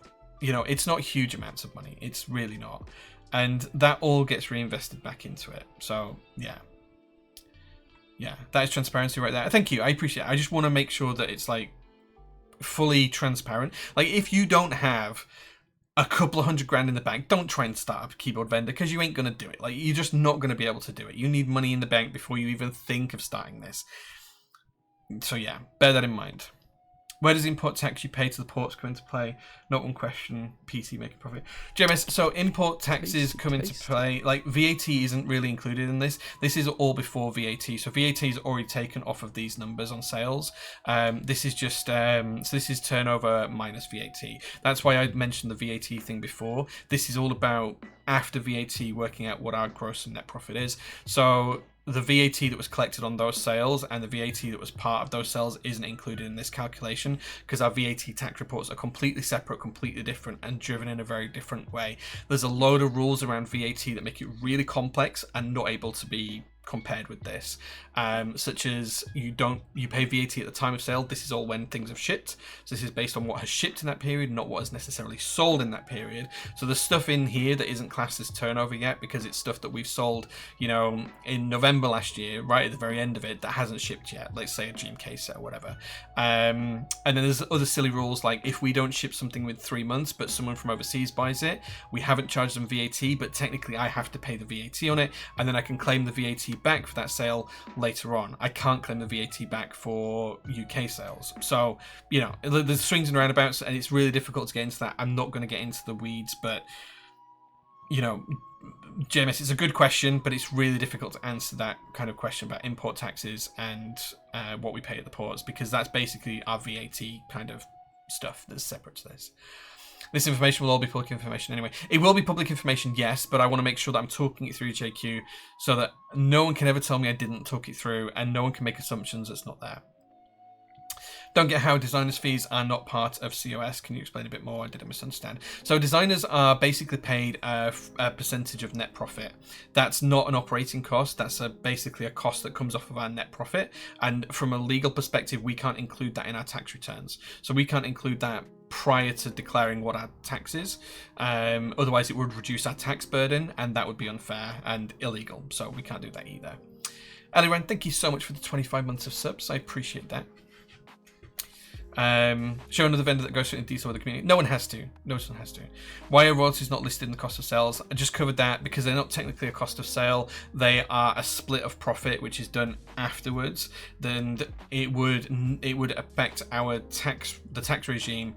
We would basically be, it would look like we were paying less tax than we should be, because the taxes would be less, because our profit would be less, and it's based on net profit. I can't give a designer a net profit until I've already calculated all taxes and everything beforehand, and then they get a portion of the net profit. So we can't do it at that high level. Do you have a separate bank account that collects VAT? No. So we VAT comes basically. So what happens is you'll buy something off Shopify. Shopify will take their 3% off the top. So let's say it's £100. They'll take their 3%. The government will take their £20 off of that. So we're 23% down. There's roughly and how that happens is Shopify pays the £100, the £97, 3% off. They pay us the £97 on your £100 sale. Then we have we kind of have like a holding place in the account. It's not a separate account or anything. It's just kind of like a holding pot that we manage in Xero, which is our accounting software, and that basically moves 20% of every sale into that pot. But then it also offsets against whatever we've spent on a VAT perspective as well, because you can't claim back VAT. That's a bit of a fallacy, but you can offset the VAT on stuff you've spent because it's a value-added tax. So that's a lot more complex. I'm not going to go through that on these streams. I just wanted to talk about profit and loss mostly. Are too busy off buying McLarens and ghosting people. I wish I could buy a McLaren. I didn't click it was VAT at that point. Yeah. Rama had the money outside of Keeps. Helps to come from unbelievable wealth. Yep. Bet that was tough during the GMK COVID delays. Yeah. So if you looked at the historic ones, it looked like we had something like £1 million worth of outstanding debt to customers, and that was just because that was literally product we hadn't shipped. So yeah. Sausage rolls for all SPC members. I couldn't afford sausage rolls for all SPC members. I have nowhere near enough money. You're far too patient and nice to those that would try to use these numbers in some misguided way. No, the thing is, I just don't want people using them in a misguided way. So now if anyone asks me a question, I can just point them to the stream and say, look, I shared this all publicly. It's out there with everybody. It's public information. I've told you where everything came from. I've told you how everything was calculated. Nice and simple. It's me covering my own back, right? This is me being selfish. Alan Sugar is at full mess after looking at these numbers. Like, if you think about it, it's not that great from a business perspective. Like, most businesses operate on a 50% profit margin. We do it on a 7%. Like, it's not a huge amount of money. It's tiny. Even with 3 million quid's worth of sales, it's, 187 grand in tax. 172,000 pounds in profit, right? And nearly all of that has already been spent on more stock, the SW keycaps that we put in stock, the GMK stuff we're putting into stock without it having to go through group buy and pre-orders, the JO1's FE that's coming, the JO3 that's coming, the Nixie board. It all gets spent onto other things that we put in stock. All of the Nama chocolate caps that just went into stock. It helps pay for extras. It helps pay for all of these other things. So it's not really profit at the end of the day. It's all rolled back into the business, and yeah. It's one of those things. So we don't make particularly great money. Like, the business is profitable, it's viable. We could absolutely make more profit if we cut a lot of costs. Part of two of the big reasons for the profit being so low is, one, because I believe in paying staff well, and two, because we have astronomical costs in rent here, and business taxes and stuff like that. So, like, our rent is ridiculously expensive. So there's all those reasons as well.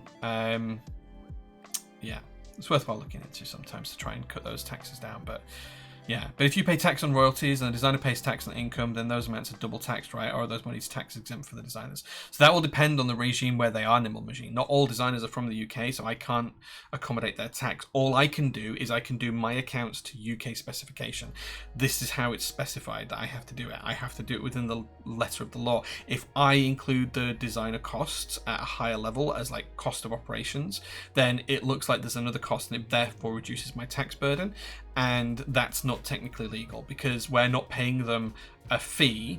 If they charge it as a fee, if they do it as a fee of retail or they do it as a set fee, we can do that. But if they ask for a split of the profits, legally, I can only do it once we have declared the profit for that project. And whilst we can calculate that in advance, we know what it's going to be, and I can give the designer their payment up front, that payment has to come off of our profit margin because it's a profit. So it all depends on how the designer asks to be paid. If they ask to be paid as a set fee and they're invoicing us as a contractor for a fee, that's fine. If they're asking for a split of the profit, it's very different, and that's a legal requirement. There's nothing I can do about that. So yeah. Rumor has it Jay's on the next season of The Apprentice. No one would vote for me. I'd be terrible. I'm not particularly charismatic, so I'd be terrible. How did you learn of this nuance? Just experience via your accountants. It's the accountants. They handle everything and they break it all down for us. So we have like spreadsheets that track in the background every single transaction that we have that comes in. We have that splits out what our VAT option is, and then that also tracks what group buy or product that relates to then calculate the designer's fees, and we track all of that separately. So yeah. The accountants do all of the calculations for us. That's why I pay the accountant. The accountant costs me like 25 grand a year, but I pay that because they handle all of this. Like, it's a lot to do. And like, you know, when you're talking like 3 million quid's worth of like revenue, it's difficult to put into words how many transactions that is and how much work that is to actually track everything. Like, it's so much work. So yeah. Yeah, I'm not an expert on taxation. I follow the rules that my accountant tells me that I should follow. He is the expert, and that's why I employ him. And he's very good at what he does, and he's got a great company with a lot of people working for him. But because this is such a complex, he's the one that handles it himself personally every time, because it is so complex. And it's not a business model that's common, because very few businesses sell something on a pre-order that can take 12 months, 18 months, 2 years to deliver something. So yeah. Anyway, I just wanted to give like an overview, so if anyone ever comes back to it, I can point them to it and say, I talked about it on stream here. This is where it's all broken down, and they can go and have a look at that. And then people can't make accusations that are wildly untrue and that PT's making, you know, £3 million worth of profit when we're not. The other good news off of this is the company was valued, and we were valued at £5 million. So there you go. That's the other good thing. So yeah. I was only chatting to a friend last night who bought some keycaps from you on Jelly and I's recommendation, and he said he wouldn't look anywhere else simply based on his experience with you personally, Jay, and he admired your honesty and transparency. Thanks, man. I appreciate that. Doing this today, covering your ass aside, shows how much you care for the hobby and how lucky we have to have you. Thank you. I do appreciate that. Sub Jay, can't wait to have in my hand KKB Miami Nights. It's one of my all-time desired GMK sets. It's going to be a long start of the week. Nice. Yeah, I'm glad that you guys are going to get it soon. I think we've shipped all the group buy orders out, and I think it's in stock actually. Miami Nights now, KKB. Transparency is refreshing. I will always be as transparent as I can. Like, I don't want to do something that's going to make people upset with me. I'm very much a people pleaser in, you know, personal life, and sometimes that means I'm a bit of a doormat and people walk all over me. My wife especially, with the amount of handbags she's got. But, you know, like, I need to share this with you guys. The other side of this is that after my accountant came to the PT workshop a couple of months ago, he was getting very concerned on how I was living. And the honest truth to this is I was paying myself £12,000 a year, just under 11,993 or something. So £12,000 a year. And I was topping that up with my savings. And he was really concerned that I'm running a business that's worth a valuation £5 million, and I'm living off savings. So one of the other things that we have done, which I appreciate some people will be happy about and other people may not be, is that I'm now paying myself a reasonable salary. That salary is about £40,000 a year now. It's not a huge amount. It's pretty low, but it will mean that I don't have to dip into my savings constantly, because my savings will only last so long. Like, I've been doing this for 5 years now, and I've only been paying myself the 12 grand a year for 2 years. So like the first 3 years I had no income from PT, so I was living solely off savings. The last 2 years I've had, you know, £22,500, something like that, in pay over a 2-year period, which again is very, very little. So as of last month, my pay did go up to £40,000 a year. That is about 25% of what he told me I should be taking, but yeah. So there we go. Transparency for refreshing. PT Learjet in 2025. No. Let's go, accountants. About time. Yeah. I appreciate you being transparent. However, be aware people reverse engineering your business. I witnessed this with a friend this week where someone asked a lot of questions and set up a rival business doing pretty much the same as them. There are other people in the UK that want to do the same as what we do. To do that, they'd need, you know, to get to where we are, they'd need £1 million to just invest. Like, they wouldn't be able to you couldn't set up a company in the UK doing what we do and get to PT's level within 3 years without putting £1 million down. That'd be the only way to do it. If someone wants to do that, that's fair on them. I'm more than happy to do them. The thing is, this is all public information. So the information that I've gone through today will all be on Company's House anyway. So people can always work that back. They can always work it back if they want to.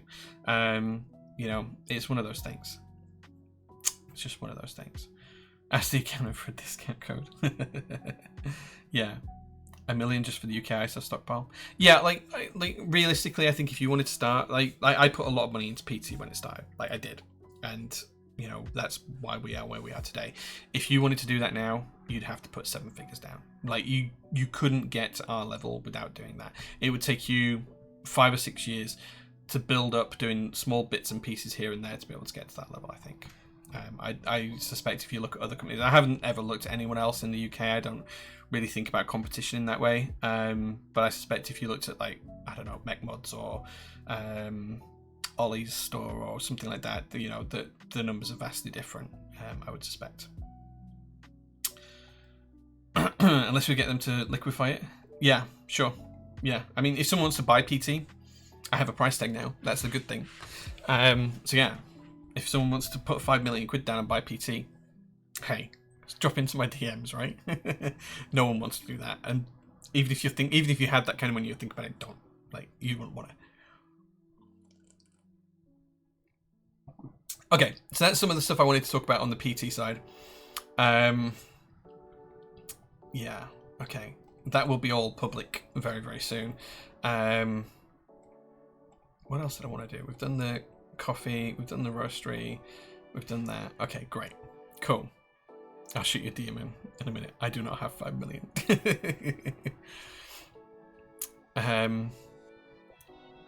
I hear Corsair likes to buy keyboard vendors.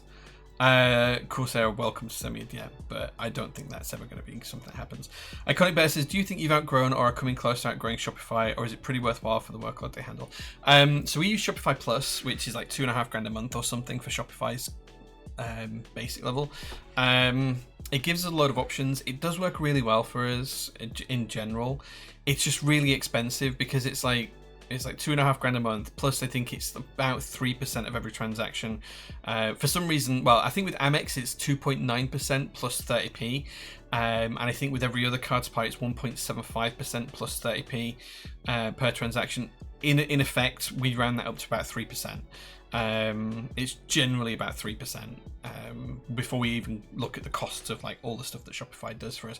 But the Shopify Plus kind of band gives us a load of stuff in the background that we can do all sorts of other things as well. So we do get better rates because we're on Shopify Plus. If you're just on the basic Shopify one, I think it's like, you know, closer to 5% than 3%. But it also allows us to kind of like do like a wholesale store. Not that we sell much to wholesale because we don't work in that way. We're not a business to business company. We're a business to customer company. But there are things that have been sold wholesale in the past. So like we did the JO2s to my keyboard, which they never paid, and a few other things as well. So yeah, so we use that. Shopify is generally pretty scalable. Just to do our own site, if we were going to build it from scratch and make everything from ourselves, like we'd be talking 50 to 100 grand to make it. You know, that's you know, a long time at $3,000 a month on Shopify, so probably not going to do it anytime soon, and it probably wouldn't save us any money in the long run, because we just have to work with another banking provider that would take the card payments and pay us out based off that, and that might be better or worse than what we have now with Shopify. I think we'd need to be in the region of like 10 mil a year before we'd consider changing away from Shopify. But you have vendors that are way bigger than us, like Novel Keys and Canon Keys, and they're, they must be turning over, probably 20 times what we do in a year. And yeah, they're still on Shopify, so I guess maybe it doesn't make sense to move away. I don't know. Like, that's just comfortable and easy. So yeah.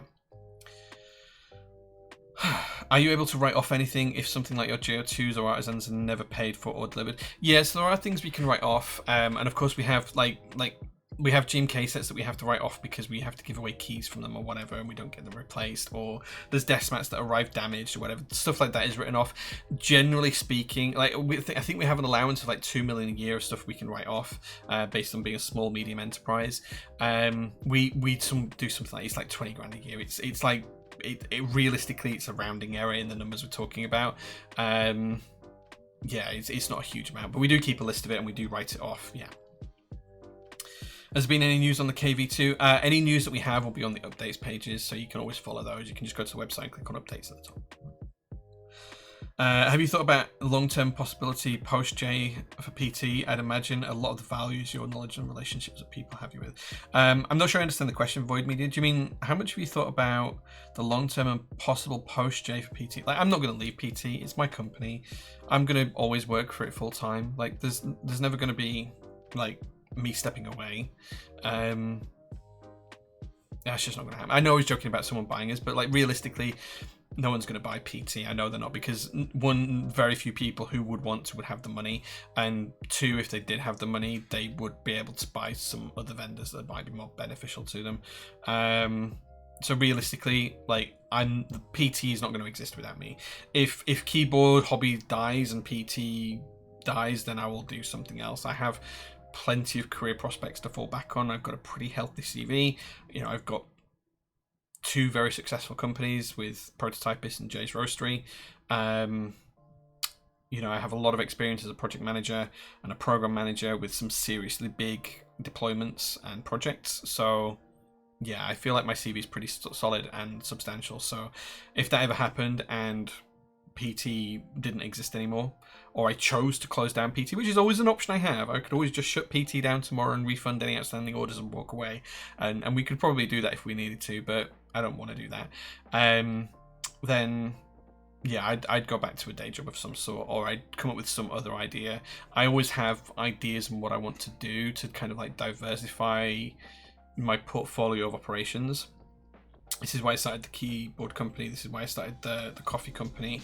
I have a load of EDC stuff that I want to start producing. We've got some prototypes in from stuff I've designed recently. So I'm going to have a look at that and maybe do some EDC stuff. We'll probably spin that up as a separate entity just to keep things nice and clear. That might be something that starts to come out towards the back end, the very end of this year, early next year. So yeah. Is there any news on Windbreaker R2 you can share with us? Been a fan of the set? It's been looked at. Can't confirm anything yet.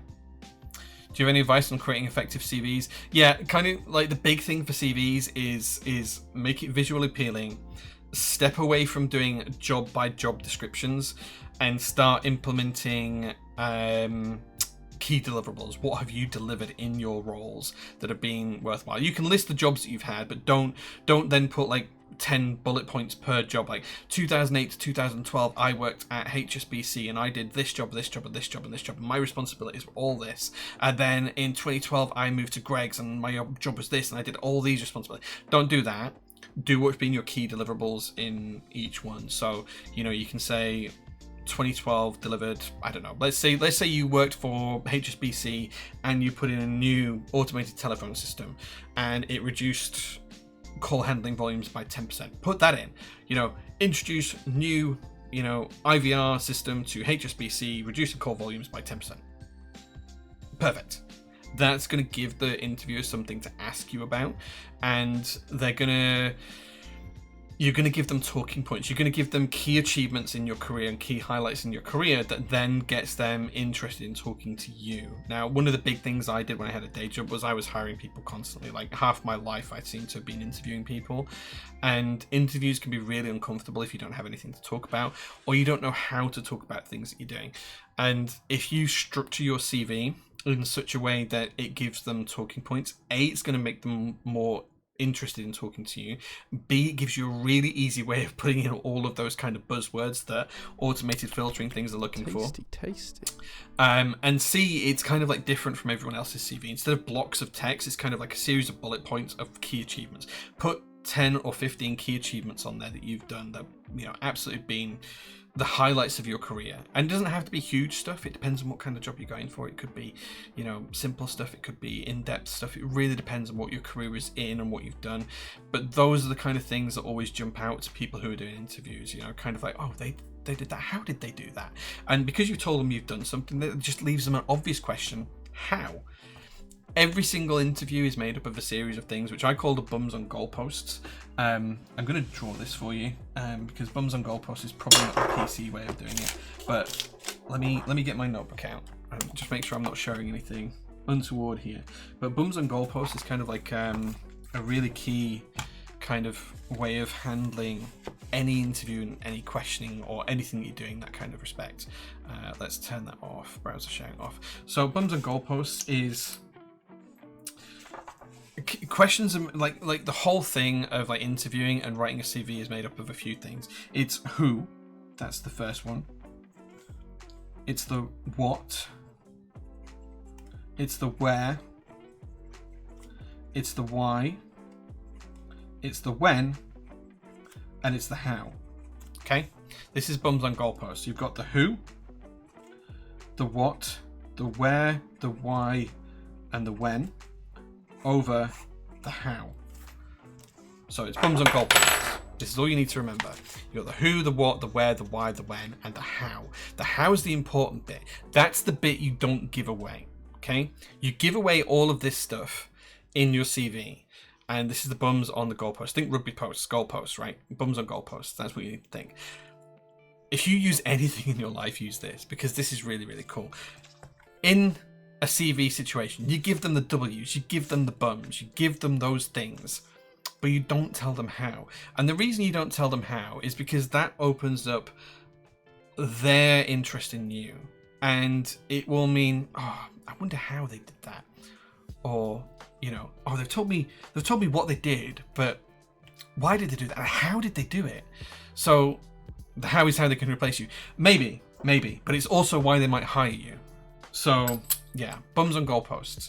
When you come into your annual review at the end of the year and you have to go through all of your achievements, write out all your achievements, but write them in this way. Do the who, the what, the where, the why, the when, and the how for every single achievement you have. And yeah, you'll be able to get your like nice promotion or whatever else. So just bear that in mind. But that's how you get yourself through an interview question. That's how you structure your CV. So when you're writing all of those kind of like deliverables down that you've done, the achievements you've had in your career, give them the W's, give them the bums, don't give them the goalposts, because that is what's going to get you through the interview and get you into the role. There you go. N360, thank you so much for 17 months of subs. I appreciate it. Can confirm Greg's is a good place to work. The public you serve, not so much. That's true. History and recruitment demonstrates you have the patience of a saint. By listening to deliverables, do you mean achievements in each job you've done? Isn't that considered the norm traditional? No. So what most people do is they list out what they did for the job. That's not your achievements. You know, in my job, I would have the list of what I did would have been I would have attended meetings on a day-to-day basis. I would have done one-to-ones with staff. I would have done, you know, cost assessments. I would have done made decisions on projects and stuff like that. That's what I would have done day-to-day. And people will list all of that kind of stuff out. It's just bumf. It's just whatever. It's airy-fairy. People. You know, it's the day-to-day stuff that people don't care about. But if you say, delivered a project that put Wi-Fi into 31,000 locations, delivered a project that put 60,000 iPads to enable hip-to-hip banking across those 31,000 locations, signed a contract with Apple for the 60,000 iPads totaling £35 million, signed a contract with BT and headed up BT contract negotiations for the installation of the Wi-Fi over the 31,000 locations worth £56 million. You know, those are the big hitters. You put those bullet points down, those are the big things that you've done, right? And then you give them the what, the who, the where, the why, the when, and then they're going to want to ask you the how. And then when you get in there, they'll go, how did you deliver all that? And you go, well, this is what I did. And that's where you break down what you've done. You know, team management, Kanban boards, agile management, you know, whatever else you've used, tools you've used, examples of, you know, meetings that you implemented, all of that kind of stuff. Just, you need to, it's just flipping that switch on how you think about your job. List in your terms of achievements. What are your KPIs, your key performance indicators for the past 5 years? It can be something simple like, you know, you implemented a change that reduced complaints by 10%. I don't know what it is. I don't know what you guys do for livings, but whatever it is, you know, it can be that kind of stuff. You know, you work at McDonald's, great. So you implemented a new rota system on how often the toilets get cleaned, and it reduced customer complaints by 10%. Perfect. That's it. You put that down.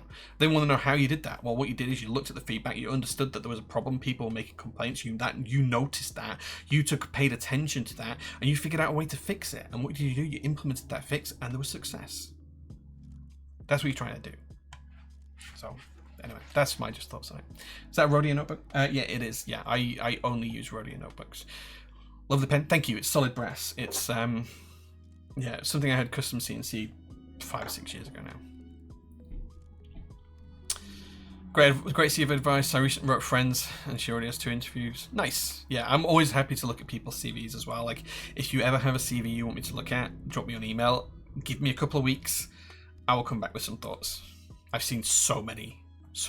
Make them visually appealing as well. If anyone wants to see my CV, drop me an email. I'll send you a copy of it. It'll be an old one, but I'll send you a copy of it. Tasty. Your CV is a marketing tool, so as Jay said, there's a difference saying my task for this role was this versus in this role I achieved a new process, increased quality and benefit the business because of X. Absolutely, Wolfine. Yeah, that's exactly what I'm trying to say. You don't want to say, oh, I went to this meeting every week and I did that task every week and I inputted stuff into Excel, you know, and then you think about it and you think, well, actually what I really did is I actually automated half the Excel work. So, you know, you can just put that on your CV. Automated Excel tasks, reducing workload by 50%. Perfect. You know, think about it that way. Great advice I have for my software job, and way too many people just list the job description. Like, sure, highlight the keywords in the job description, but put them in your achievements, right? People want to see the impact you made. Yeah, absolutely. I was delivered impossible project 3 months ahead of schedule, responsible for 20% of company turnover, heated project that increased average speed. Exactly, Cynic 12, you've got it. Hitting the PM side of I fucked with iPads for 8 months to make it work, 50% like the project team wanted. Yeah, and no comment. Then discuss the clever ways you can make it happen in the interview. Absolutely. What about when you can't list any of those things? Not meant as a snarky thing. There will always be something. I'm giving you examples from like my career, but I cannot think of a career where you wouldn't be able to come up with examples. You know, there will always be something you've achieved, even if it's something as simple like you work in McDonald's and you make sure that any food that's sat on the side for 20 minutes is destroyed correctly in line with policy. You can write that as something that you've achieved. You know, there is no person who can't write something in any job about something that they've achieved, because just by being at work every day you're achieving something, and people forget that. Second stream core, and I thought, why not? You seem like an awesome person. Thanks, man. I just want to help people. Like, my main thing in life is want to help people and share stuff. So yeah, similar to the STAR method or Orca. Yeah, so yeah, STAR is an interesting one. I've seen that used quite a few times. I've never heard of Orca. I probably know it by a different name. I just make things meaningful. You know, people would set like KPIs and they'll do like time bound and achievable and realistic and all of these kind of things, and that's fine. But just say what you've done. Don't say what you do. Say what you've done. It's there. I appreciate that, but surely there are situations where you legally cannot list specific achievements. There's a lot of stuff that's on my CV that's under NDA, and I have to be very careful on how I word things about how it's implemented. But for example, there is one I can say I implemented a piece of software to X number of users that reduced Y metric. And you can broadly do it that way. And then when you're in the interview, you can kind of expand. You can say, unfortunately, due to like NDAs, I can't go into too much detail about this. But what I can do is I can tell you how I did it. So I used agile working methodology to deliver an end-to-end project across X timeline with Y budget and Z amount of people. It was successful. It came in on time. We didn't overspend, or we did overspend, and this is why. Which gave it more benefit. Whatever. You just talk it through. Then you just talk it through. So yeah, that's how to look at it. Going to get my mentees to watch the stream back later. There's always something you can do. I've not even drunk my coffee today. It's gone cold. I'm going to drink it anyway.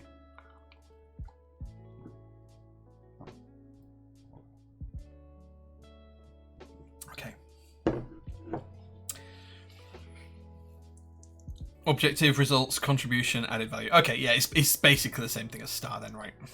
Yeah. No need for a time check today. No, we're not building anything. We're going to do a load of unboxing stuff now, though, which is quite cool. We're going to unbox some stuff now. Star sucks. Yeah, I mean, all of them stuck. There's no good way of doing this kind of thing, Netsy. I always just did my own thing and ignored the kind of company standard policy, whatever it was. I just did my own way through it.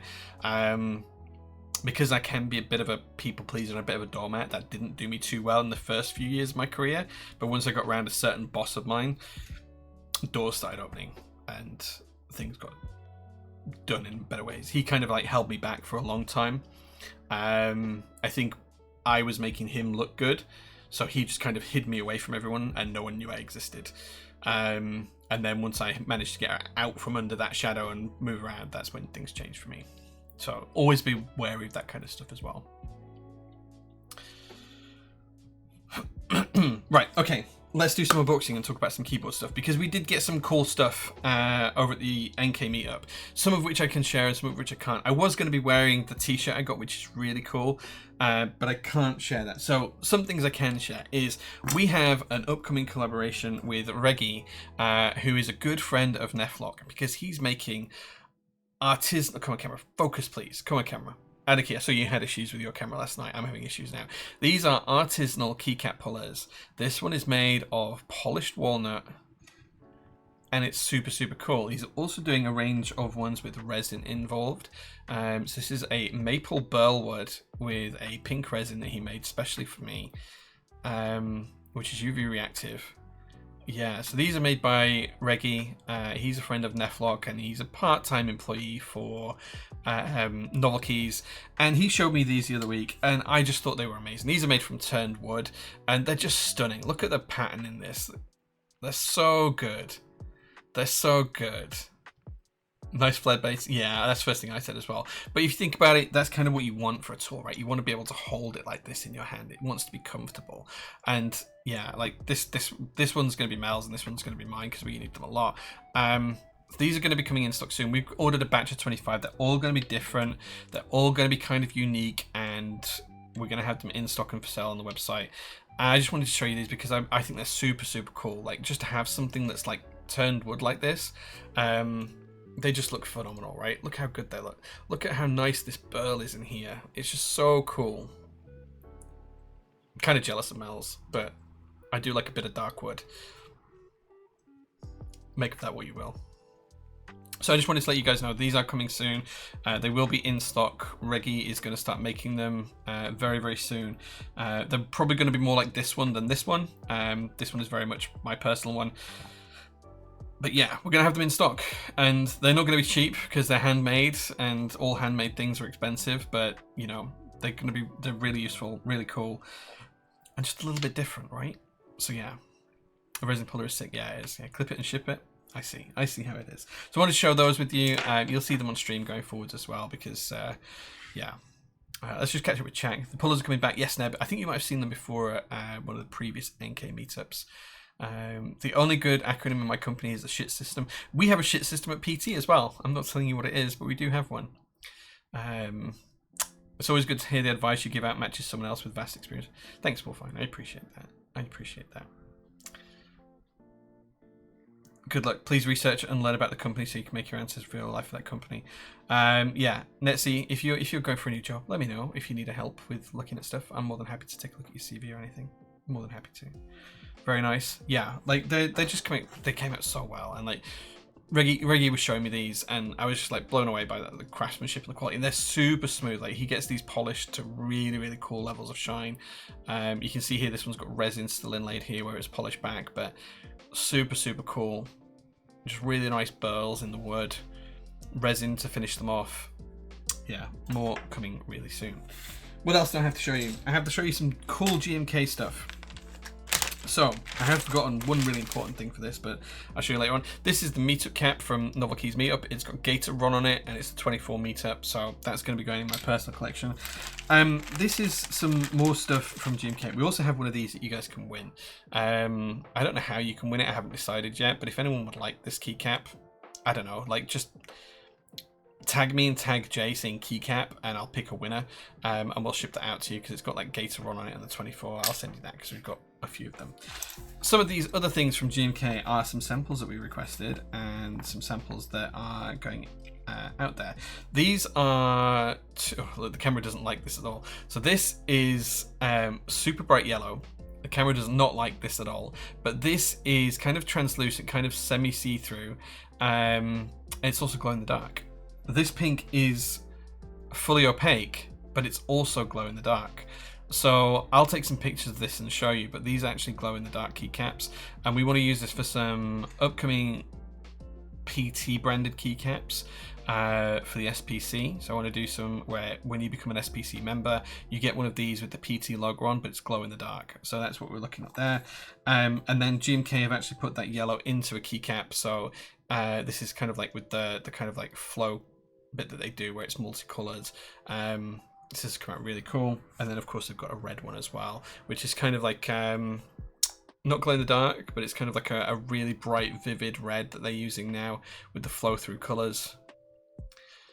Yeah, so this is something we've been working on for a while with GMK, and Mario at GMK had these and a ton of other colors as well that we didn't get to pick up as samples on the day. So just let you know, there is some really cool stuff coming with GMK very, very soon. Yeah, so just wanted to let you guys know that. I hope you appreciate that, and I hope you're excited for it, because I am. The pink is super cool. Like, the pink is really cool. I'll take some pictures of the glow in dark stuff because it is such a cool color. If the camera, like, look at that. This has kind of got like two colors in it. It's kind of like a lighter pink and a darker pink. So it's got that kind of flow pattern going through it. Yeah, it just came out super, super well. So yeah.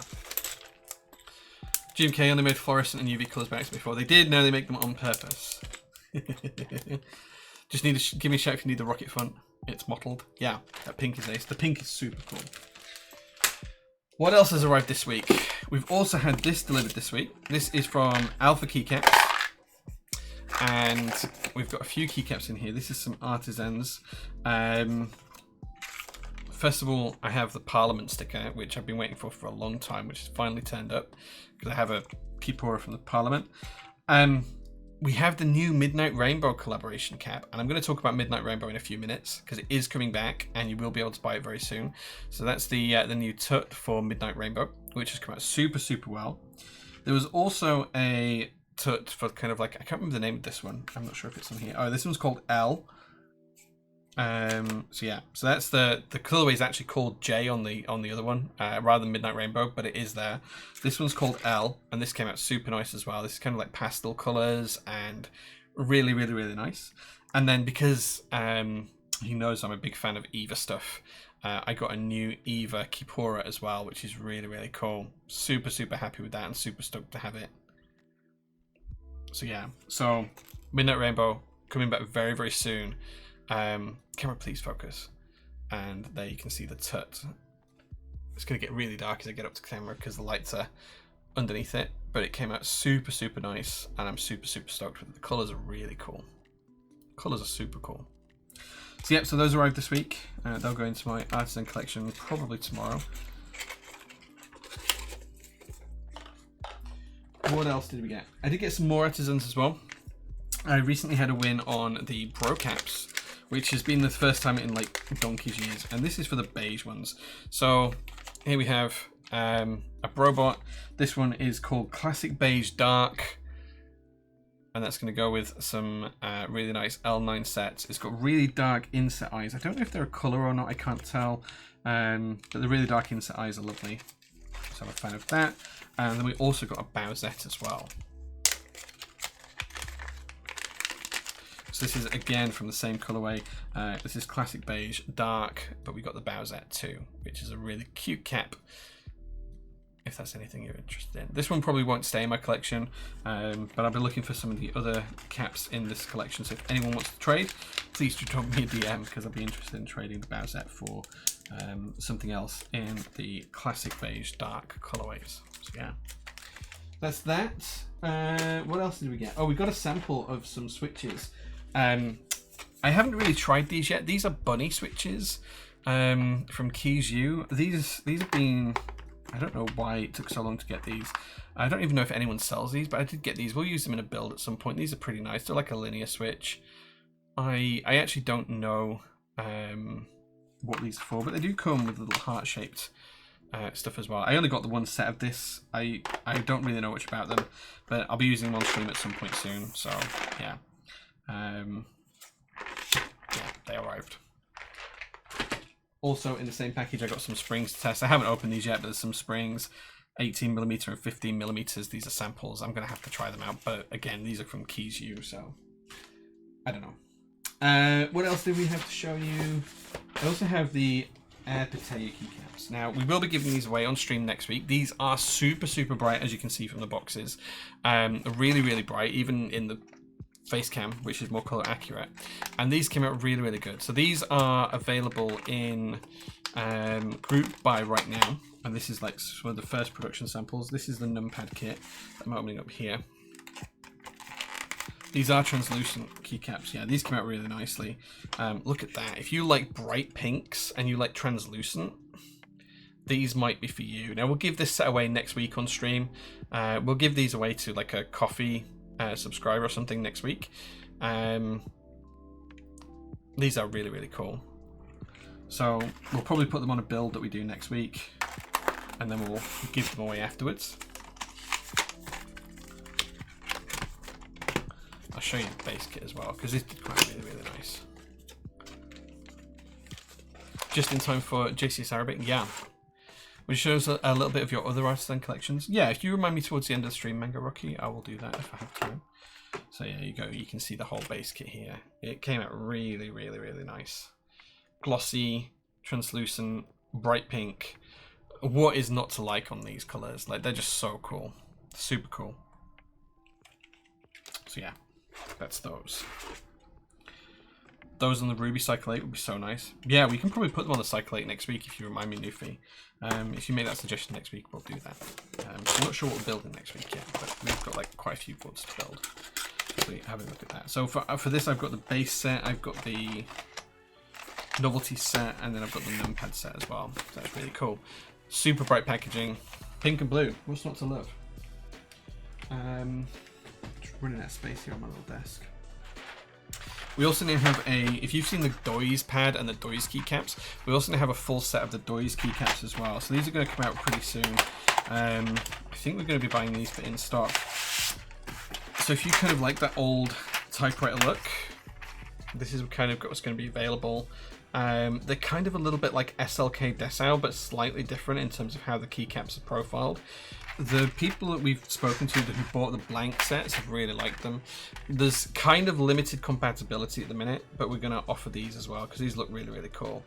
Yeah. Those are sick. Yeah, they're super cool. I'm hoping we're going to be able to get ISO compatibility, but these come out really, really nice. Like, super, super cool. Yeah. Again, these are going to be in stock, I think, rather than group buy at some point soon. So we're working with Deadline Studio to just kind of get those produced, and I'll figure out what's going on with them next week. Go well in low profile, maybe. Yeah, so on low profile news, we showed on stream a couple of weeks ago these keycaps, which are LP19. These are from GMK. These are actual samples from GMK, and these are LP19. So these are low profile 19 keycaps. Come on, camera, focus, please. There you go. So these are low profile, MX compatible, double shot GMK keycaps, and we're going to be doing something fun with these. I'm waiting for GMK to come out with a full modifier list that they have available, and once we have that, we're going to be making this as a keycap set. Probably just going to do black on white in stock. First of all, I'm going to try and get a few vendors on board with it. They work with full travel switches, yes, but they'll also work on the low profile. So yeah, so we'll be 100% having a look at those soon. I'm pretty excited for it. Pink and blue on my Cyclite metal. That'll look really good, Toma. Really good. But yeah, PBT, the GMK ones are ABS. These are ABS. I'm not sure what material these are. They feel like ABS, but they might be PBT. I'm really not sure. I think they're a blend, but they haven't confirmed. The other caps that we saw, the Pitea ones, they're polycarbonate. So yeah, there you go. Do you have any PBS profile keycap sets to show yet? No, those are on the way. So we've ordered, and we will be one of the first vendors with Canon keys for PBS, for Penguin Belly Slide, Mateo's new profile. They are on the way to us right now. I don't know when we'll get them, but it should be sometime in the next week.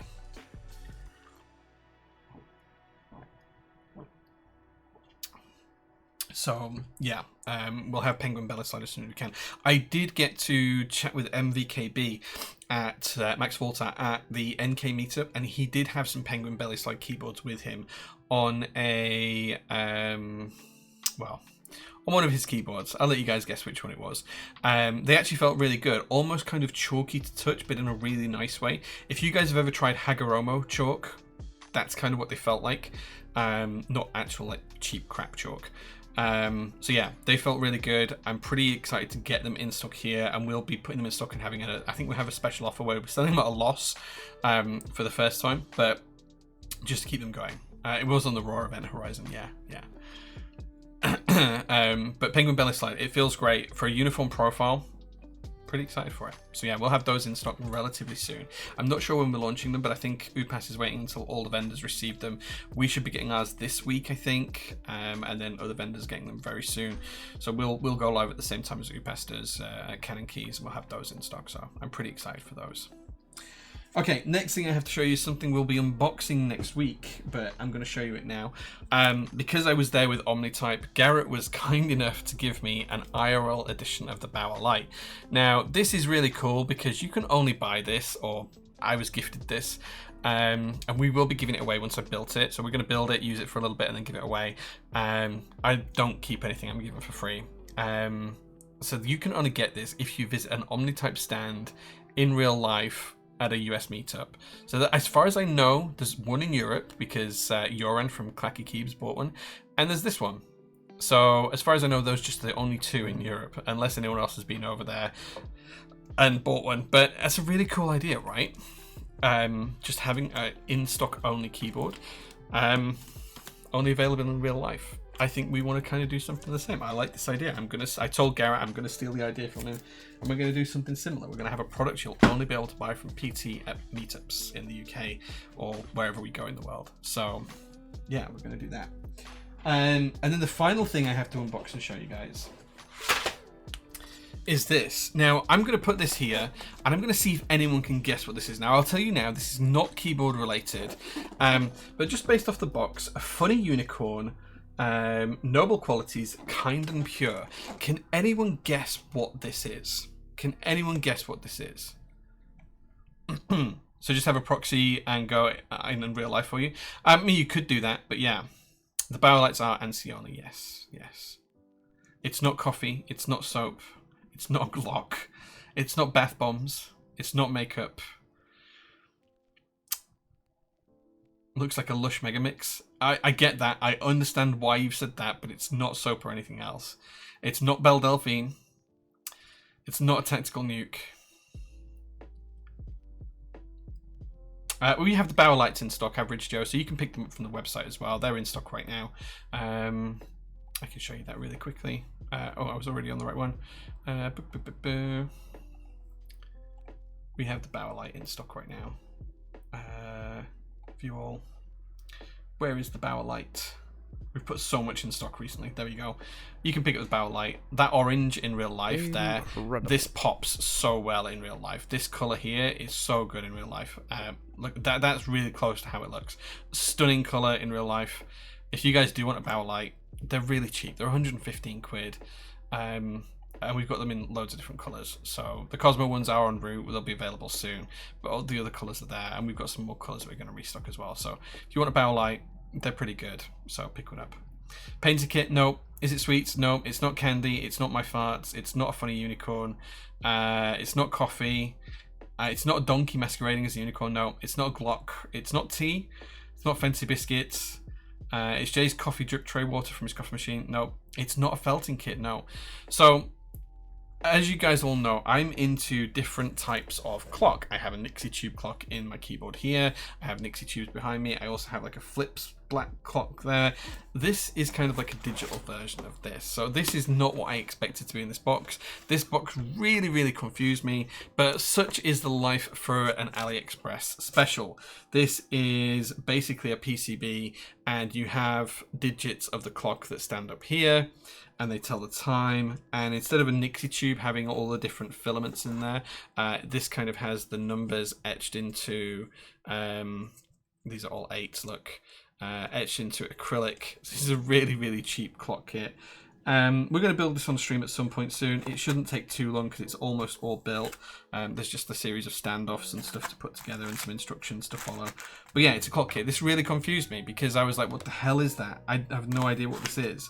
So you kind of like put like the numbers in here, and then depending on which LED's lit on each one, it highlights a different number inside and stuff. So yeah, it's pretty simple and it's pretty interesting. It's pretty fun, but that's what it is. It's a clock kit. It's so unrelated as a box, right?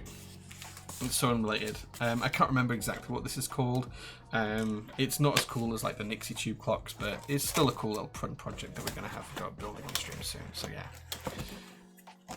Bizarre packaging choice. Right, like I was so confused when I opened this. I'm like, what the fuck is that? Like, I have no idea what this is. And it was all cellophaned up and everything else. And anyway, it turns out it's a clock kit because I order a ton of those kinds of things. So yeah, I imagine they just had a load of those boxes left over from something else, and that's what got used for. Seems like it was just throwaway boxes they wanted to use, also maybe to get through customers. Maybe, yeah. Expenses a lot cheaper than Excel Nixie tubes. It was £25 was this set, so very, very significantly cheaper than Nixie tubes. Yes, Adam, it was. Skipped a branding lesson, 100%. Yeah, 100%. So yeah, so we'll be building that on stream very, very soon. Okay, right. We've gone through an absolute ton of stuff. I'm conscious I haven't done a discount code for today. Do you guys want a discount code today? Let me know in chat if you guys like a discount code, because I'm conscious we haven't done it. So if there's anything you're considering buying, let me know.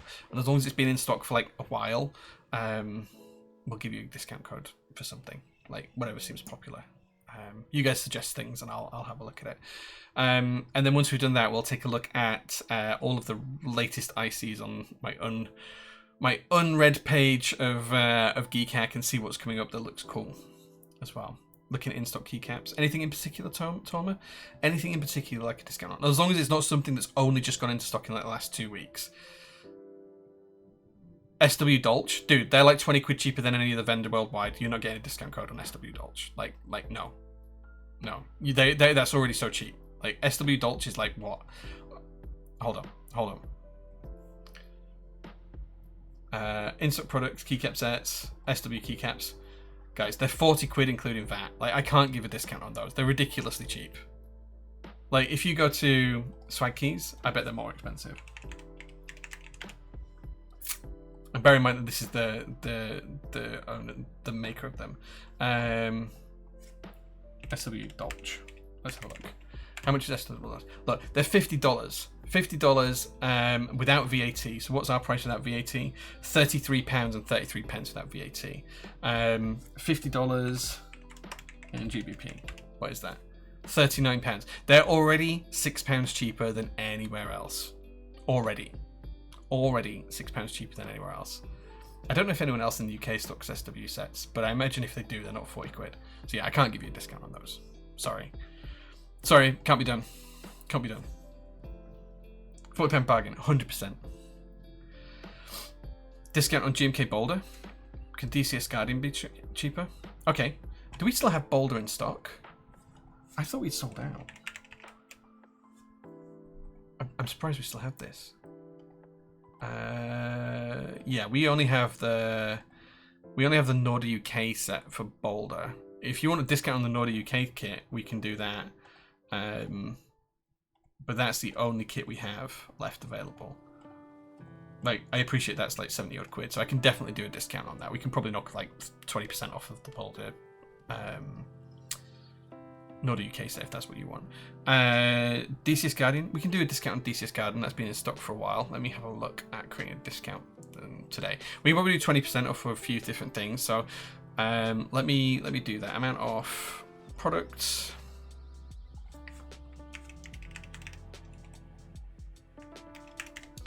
Uh, 20% off of specific products. And we've got DCS Guardian. I'll spell it right. We only have the base in stock, so I can do that. Okay. What else would you like a discount on, guys? Caffeinate. Yeah, I'm good for the coffee. Thank you, though. Anti-discount sign. Put the price up 6 quid. Oh, 7 keys is the 62 quid. What? For swag keys keycaps? That's insane. That's 20 quid more. That's a 50% increase in price. What? That's not right. That's not right. GMK Hangul. I didn't even know we had that in stock still. Let me have a look. Let me have a look. See if we can do anything on that. What's that at? Do we have the base for that? Okay, so we've only got the black on white base. Yeah, I can do 20% on that as well. Yeah, we can add that. Oh. GMK Hangul. In stock. Let me see if I can find it.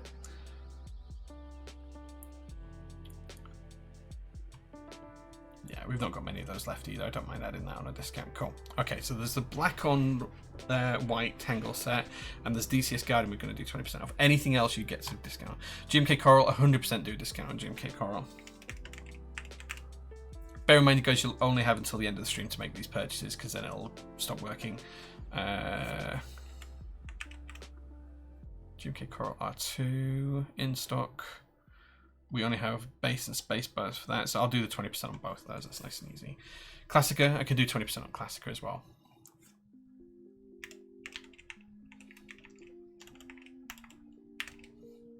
Classica in stock.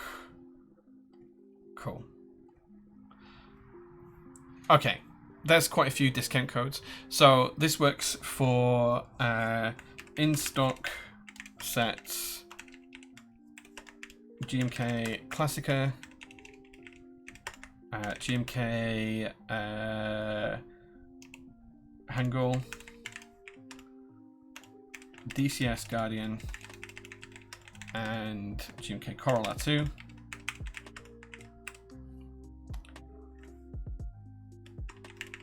Get a 20% discount with code. There you go. There you go. Absolutely. There you go. The code is now live. You can use the code STREAM20AUG for August.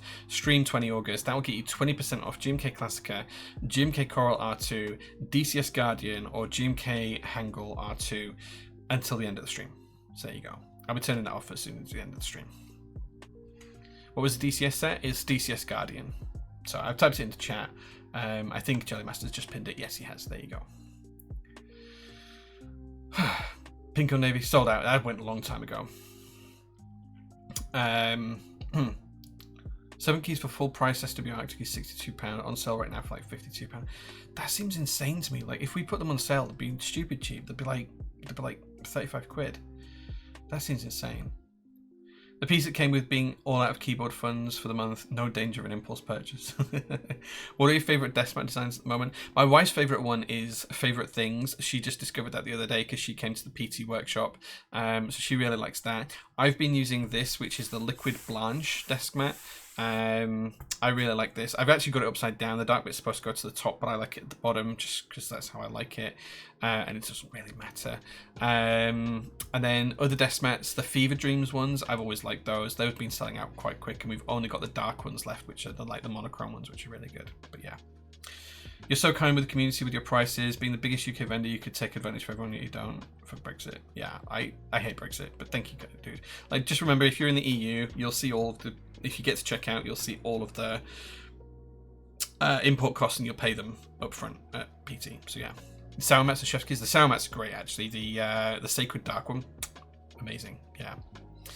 Someone else mentioned it as well, but what was the Midnight Rainbow news, or did I miss it? Midnight Rainbow is coming back. I had a really good chat with Mike at Novel Keys about it. I've also mentioned it to Geonworks, Ablotsky, and a few others, and I think we're going to do it as like an in-stock set. So like we've just done panels and Heiny Beige, it's kind of like being ready to go in stock. We've kind of ordered them to do in stock, maybe had a small pre-order. I'm going to guarantee the 150 MOQ of Midnight Rainbow. I'm waiting for quotes back from Mario at GMK at the moment on it. Hopefully I'll get those this week. I'll have a quick chat with Mike, Gion, Oblotsky, and a few other people, see how many sets they would like to buy. I'm hopeful that we'll hit the 250 MOQ across all vendors, and I'll do 150 of those. Assuming that happens, then I'll be able to share pricing soon, and then we'll put it into production, and hopefully it will arrive before Christmas. That's hopefully where we'll be at, because it's all stock colors. So yeah, so this is CYL, this is GMK CYL.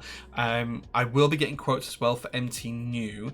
If the CYL version does well and it sells out, then we can look at doing an MT New, and that's kind of like what the other vendors requested. We prove that the set has got legs, and then if it does, we'll bring it back as MT New. So yeah. Any child kits for Midnight Rainbow? We might do the Spacebars kit again, but other than that, no, because UK ISO will be in base. So yeah, so I'm hopeful that GMK will allow me to do a UK ISO kit for anything that I sell. We'll have the UK ISO kit in base, and if other vendors don't want to have that and have it slightly cheaper, like, you know, they'll probably save like €8 or €9 a base kit, then we can do it separately. So yeah, that's the plan. That's the plan. Yeah.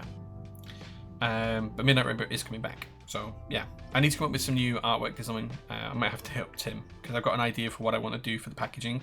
It'll be different to Midnight Rainbow Art 1. I don't know if I have the skill to create it though, but Tim does, so I might have a chat with Tim. Mine are old. I need to check on where your mats are at, Nitsy, actually. I need to check on that. I'll have a look tomorrow.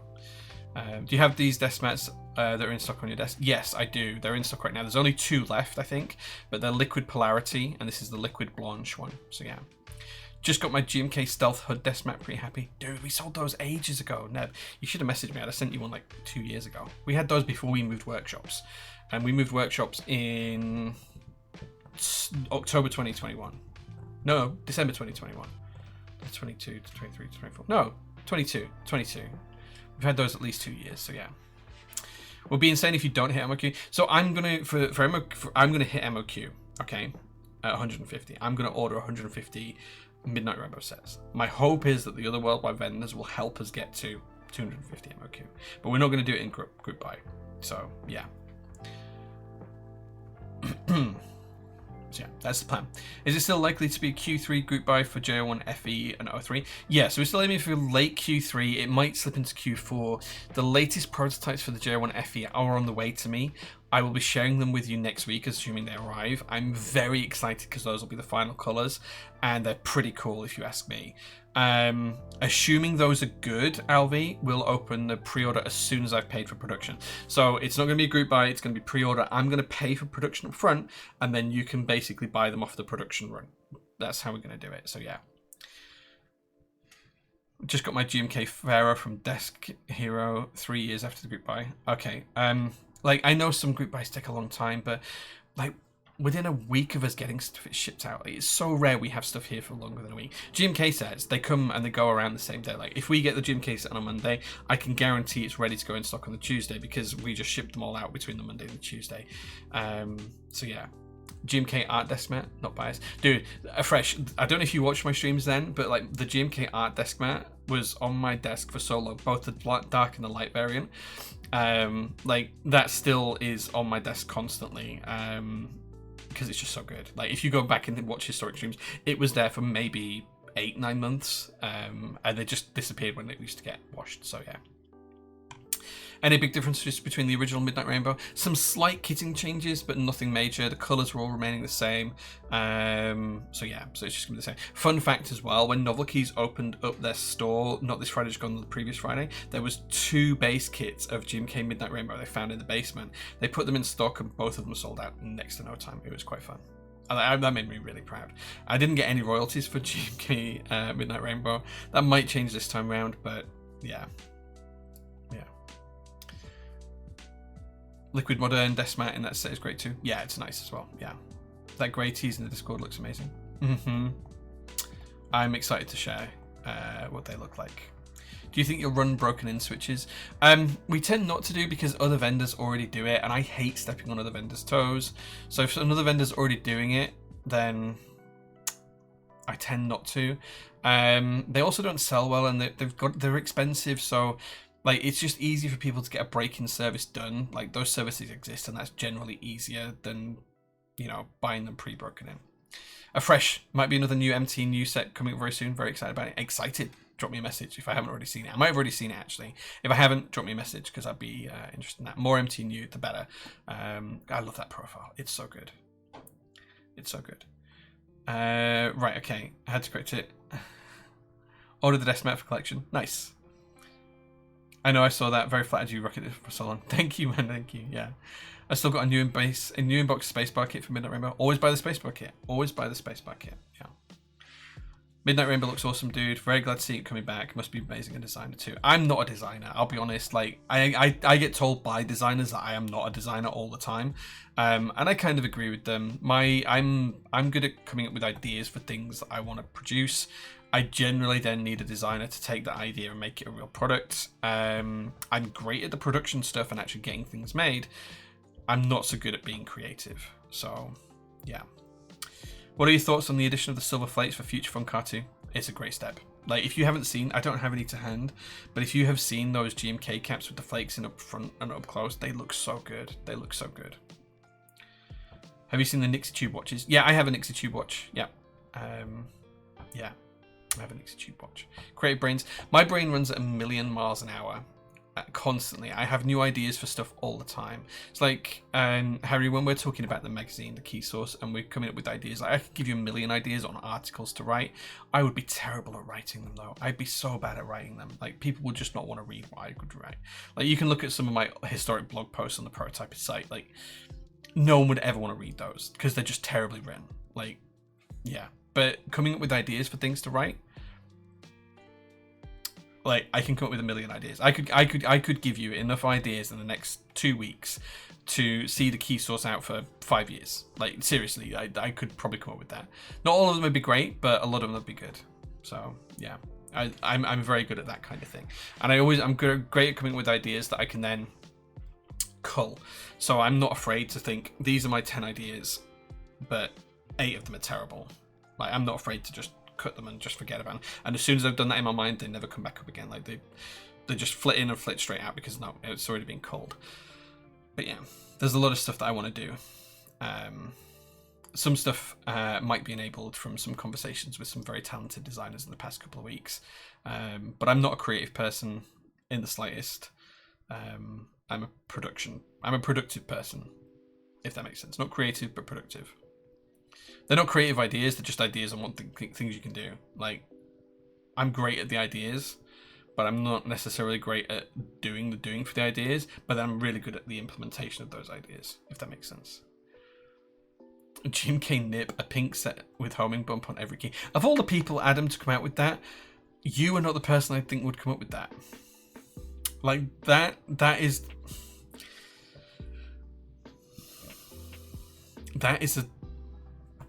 an idea. That's all I'm going to say. But of all the people, Adam, like, you are not the one that I would have thought that would come up with that.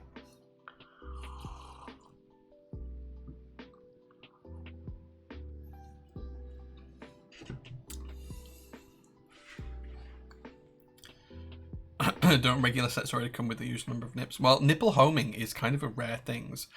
It's a rare thing. So, yeah.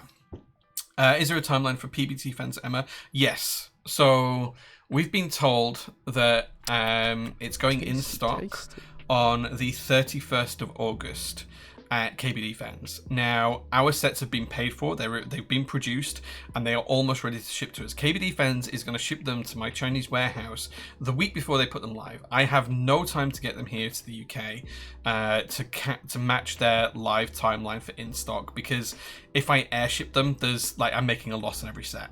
So I have to sea ship them, which means it takes 4 to 6 weeks. So the only thing we can do is we can open a pre-order around the same sort of time as KBD Fans puts them in stock, and as soon as we get them, they'll ship out. It'll still be more cost beneficial to people, but there is no way we can match GMK's timeline unless we decide that that whole project makes a loss. Like it's crazy, it's ridiculous. I wish KBD Fans would just hold on to it for another 4 weeks and do it at the end of September, but they won't. So yeah. Yeah. Have I got a favourite build out of all the boards behind you? Yeah, the JO1 prototype, which is behind me, came out really good. It's using the Sour Keys Black Cherry Pies, which we have in stock right now. And it came out really good. You can check it out on one of the historic streams. But this is basically all the keyboards that we produced. Historic series of JO2s there, and then historic JO1s here, and then we've got a JO3 and the new JO1 final edition.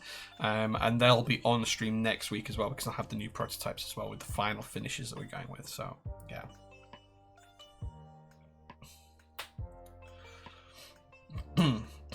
Nipple homing feels weird. Tickles. So it is. Yeah. We ever unbroken switch? Answered that before. No, that's not in the plan. Just BMT. Not able to watch that. Hope stream's going well. Thanks BMT. I appreciate the subs as well. Thank you so much for that, dude. It's been going well. Yeah. Would you be willing to run a GMK 10U group buy standard colours like WS1 and CR? Yeah, I don't know if GMK have a 10U mould that uses a 7U stabiliser. I think it uses an 8U, so you'd have to do it with the stabilisers as well. And plus, I don't think anyone's used a GMK 10U mould in a long time, so it might even need remaking. I don't know.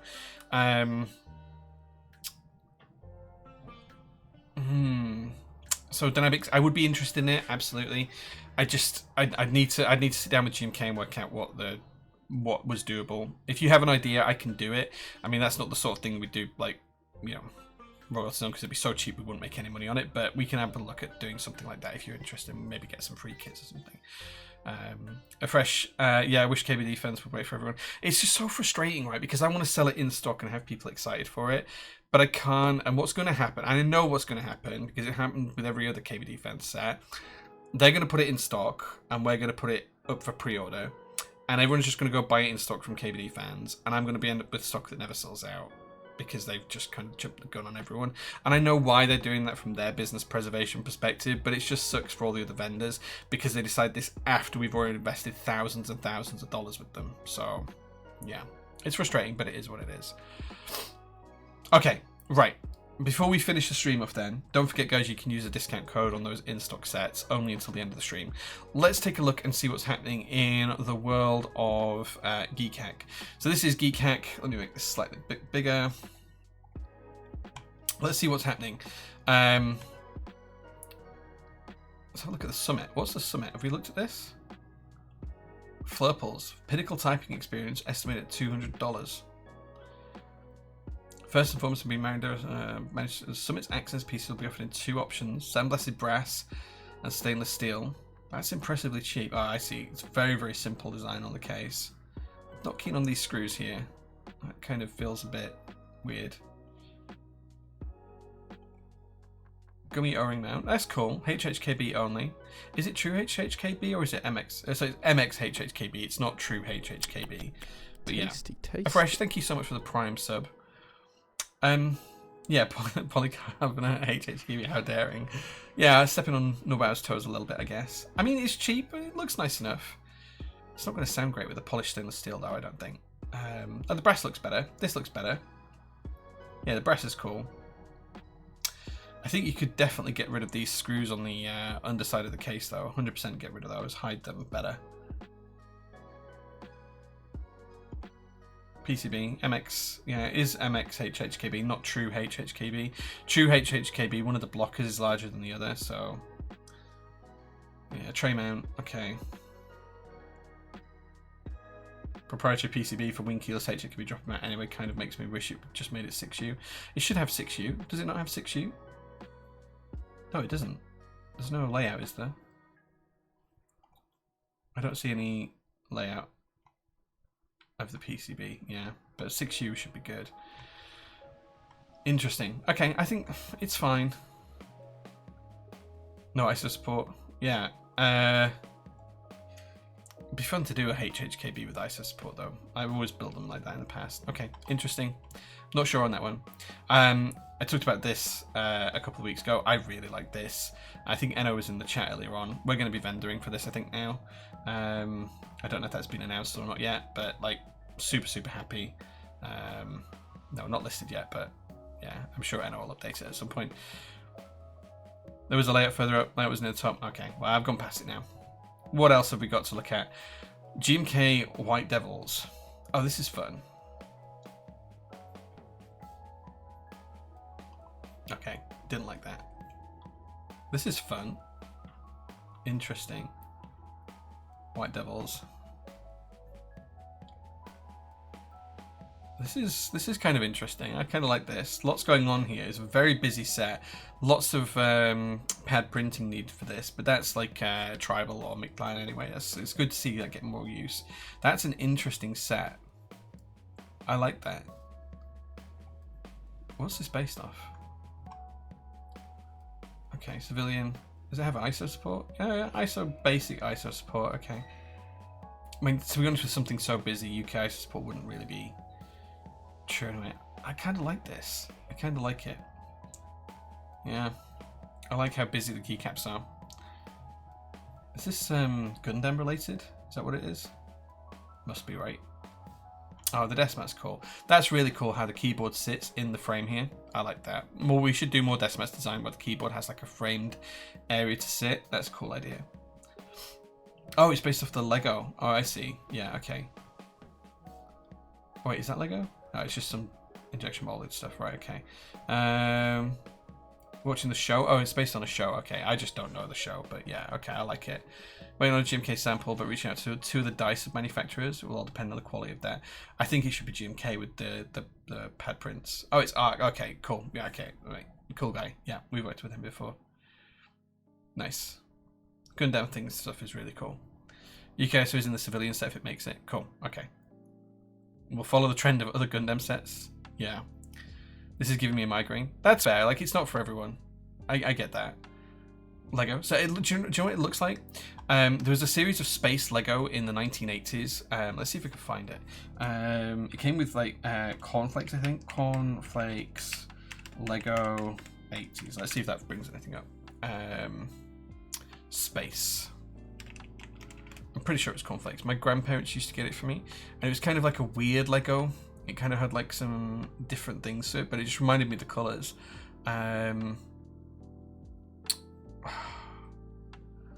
So the specific ones aren't on here, but it was kind of like before the Octon stuff, or the Octan stuff. It was kind of like stuff like this, but the actual Lego caps had like holes in on the top of the dimples. It was proper Lego. It was stuff like this as well. It was just kind of that whole colour scheme of stuff.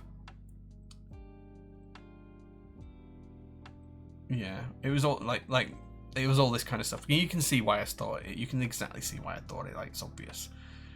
But there was stuff that came free with cornflakes, because my grandparents used to give it to me. So this would have been like, maybe it was the 90s actually. Maybe it was the really early 90s. Like, it might be like the really early 90s. Before all of this kind of Octan stuff, it was before all of that. And it was kind of like little tiny vehicle stuff. I can't find any of the specific examples. I'll have to dig some of the keycaps out, but it very much reminded me of that kind of stuff. So, anyway, yeah, I kind of like this. This is kind of my kind of set. I really like it.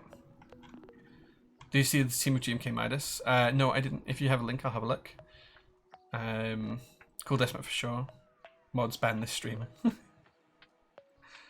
Love people throwing color checkers into shots, but not really understanding what a color checker is for. Yeah, that kind of frustrates me a little bit because like it's not like, obviously this is like color balance, but it's not been done super well here. Maybe it has, and I'm just terrible at it. I don't know. It wasn't Mega Blocks. It was definitely Yes, those are the exact ones. Right, okay. So these are the exact ones. Angriest one, I don't know how you found them, but they kind of had like weird dimples and stuff like that, but I'm sure they were Lego. Are they not Lego branded? Oh no, Tente models. I could have sworn they were Lego branded when I was a kid, but these are the exact ones. Yeah, these are the exact ones. They had weird shapes, but they were compatible with Lego. Maybe this is why I thought it was Lego and it's not, but this is what I thought it was based off of. Yeah, cool. Hit me up for image color accuracy. I may well do, Neb. I may well do. It's very close to GMKA. Yeah. Okay. Let's have a look at this. Oh yeah, GMK Midas. Sorry, I have seen this. Yes, it looks really good. I'm a big fan. Yeah, big fan, especially this dark set. GMK Midas looks really good. Yes. Menno and I work together quite a lot, so yeah. We didn't need that. Wait, no, don't need that. Don't need that. Cool.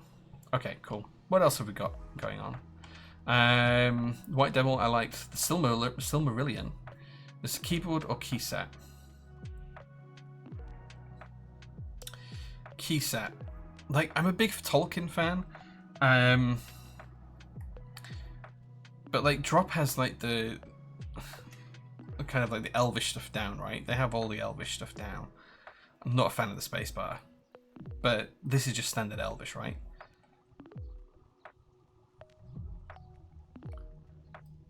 It's kind of got some cool detail here. Okay, it's fun. I mean, like, I'd love to sell this because I love the Tolkien stuff, but and I like the color scheme. The gold on green is nice, actually. Yeah, okay, I like it. Tell me if I'm wrong, but I like it. The Legend metallic, yes. On Midas, the Legends are metallic. They're like gold sparkles. This will get nuked from Orgit. If that dark set had a metallic hint to it, it'd be right up my street. It does. It does. This is copyright and trademark infringement waiting to happen. The Silmarillion is trademarked. Yeah, I mean, it's likely to be. You never know. Maybe they've got. Maybe they already have, you know, a license to use it. I don't know. Did they mention that anywhere? Is that talked about anywhere? I don't know if it's talked about. Stock sale. Legal side of this, but fun set. As a Tolkien fan. Yeah. Showdrap has the exclusive license to Tolkien's IP. That's what I said a few minutes ago. Tolkien has it all sewn up, I think. This is infringement. Wish it wasn't. Yeah. Okay. We don't know. We don't know. Like, I assume they don't have approval at the moment, but maybe they'll get it. Who knows? The BAE kits we've already looked at. I'm not going to look at that. GMK Blood Ninja. Did we already look at this? Oh yeah, we already looked at this. I think we looked at this 2 weeks ago. The Blood Moon kit. It's a cool set. I like this. Could do with UK ISO in it, just so I can use it. Yeah. Looks good on that red Satisfaction 75, actually. Yeah, okay, this is a nice set. Yeah. Mars Jr. is a good guy as well. We've worked with him a few times. I kind of like that. I kind of like it. Is this just GMK Slasher? It's similar, but not the same. Like, it's slightly different, I think. Different colours here. But yeah, it's very similar to Slasher. I don't think Slasher's going to come back, though. Godzilla Waddle says, who's the manufacturer of the artisan you showed earlier? The Tuts with Alpha keycaps. Hold on, I'll show you. It is Alpha keycaps. There you go. That's the website. alphakeycaps.com. Silly Marilli. Rename it to Silly Marilli. Maybe. Source Dolch. All the comments are on it are on about IP. Yeah. People are talking about IP, so spotting ICs. Same designer as MW Stone Age. Yeah. I know Slasher won't come back. It won't. Like a mashup of all my last sets. Yeah. Bloodline GMK. It is, yeah. KBD 2600. What's this? Ooh, okay, I like that. I love anything with chunky, thick bezels though. So this is me. That's kind of cool. I like the design on the top. Makes me sound like a KBD fans board. 2021 renders by Carson. Okay, wow.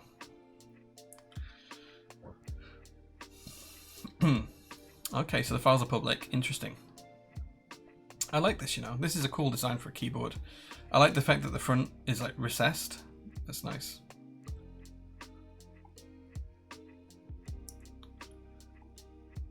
Yeah, the Dessau keycaps look pretty good in it. I do like that. It probably needs to be raised a little bit, or the PCB sunken for Cherry, just because that looks really close to kind of like the height line of them, and it should be a high profile case, not a low profile one. But I do like the lines. The milled lines are cool. I think it'll struggle to make like an MOQ though. I don't think it's going to be particularly popular. It tends to be the stuff that I like just isn't. Composition of line. Okay. Ooh, interesting. Okay, some old IBM boards for inspiration. Yeah. Okay, so this is just Mono Light but with bright colours. Some novelties are cool though. I do like the novelties. These are quite cool. Called Key Cobalt IBM before. Okay, that explains it. Yeah, I didn't realize it had been changed. Oh, those modifiers are cool. I do like that. Look at those. Those are really cool. Yeah, anything with some alternative color. Yeah, I like this. This is one of those sets that you could just stick in stock and it'd sell over time. Like, it's never going to set the world alight, but it's going to be pretty good. I don't know who's selling this. It says in stock, so I assume they've already got vendors lined up for it. It's rare that people announce without putting vendors on. Do they say vendors anywhere? Did I miss that? Nope. Composition of line. I'm not sure about the name of the set. Composition of line. Yeah. So our keys is great for the UK. Ah, okay. That's a shame. That's a shame. I get a bill for their never mind. I shouldn't talk about that. It's bone of contention at the moment. PBT fans Lucy. Okay. I don't really get the source inspiration for this. I really don't. Those are cool though. Those pastel colors. I wanted to do this in GMK for a long time, like a pastel modifier set. Never got around to it. Like it's on my, like I have a mood board of stuff that I want to do. That's something that I've already got on there, like a pastel set for modifiers. So that's really cool. Okay, this is nice. Yeah, this is pretty cool. Again, don't know who's got it from a vendor perspective, but that's pretty cool. I assume it's just in IC at the minute though. Yeah. I don't get the reference, but yeah, the set's nice. Cyberpunk Edge Runners, yeah. They nuked the pastel color set? No! Okay, boring before the pastels. Yeah, okay, maybe I should just do the, maybe I should just bring back the pastel set that I want to do. Like, it's just a modifier kit, but yeah. Isn't this really old? Yeah, I was going to say, this is like really old. I remember looking at this a long time ago on Top Clack. Wapuro. Okay, so is there something new on this? Is this now moving? Official production already started. Okay, interesting. Okay, so it's actually getting made. Nice. Who's the vendors for this? Oh, we're a vendor for this. Sharon must have agreed this and not told me. Sharon must have agreed that and not told me. Okay, this is really cool though. I really like this. The green sub-legends. Front printing. Tasty. The orange is cool as well. Yeah, okay. I didn't realize we were vendoring that. Nice. I'm happy on that one though. What else is on here? Let's have a look. We talked about Asuka last week. That's already in group by now. We talked about the Constance as well.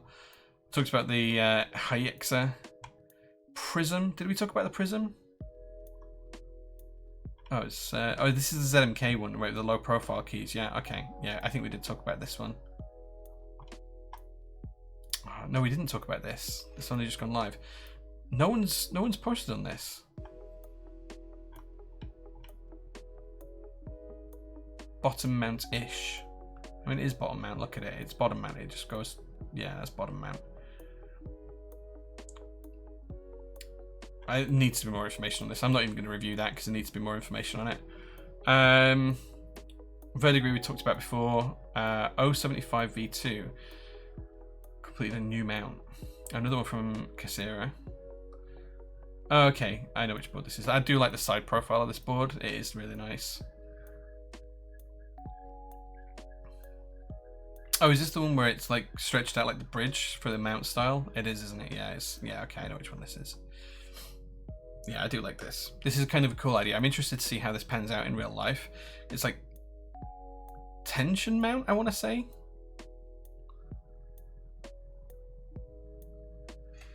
Interesting. Yeah, it's like a...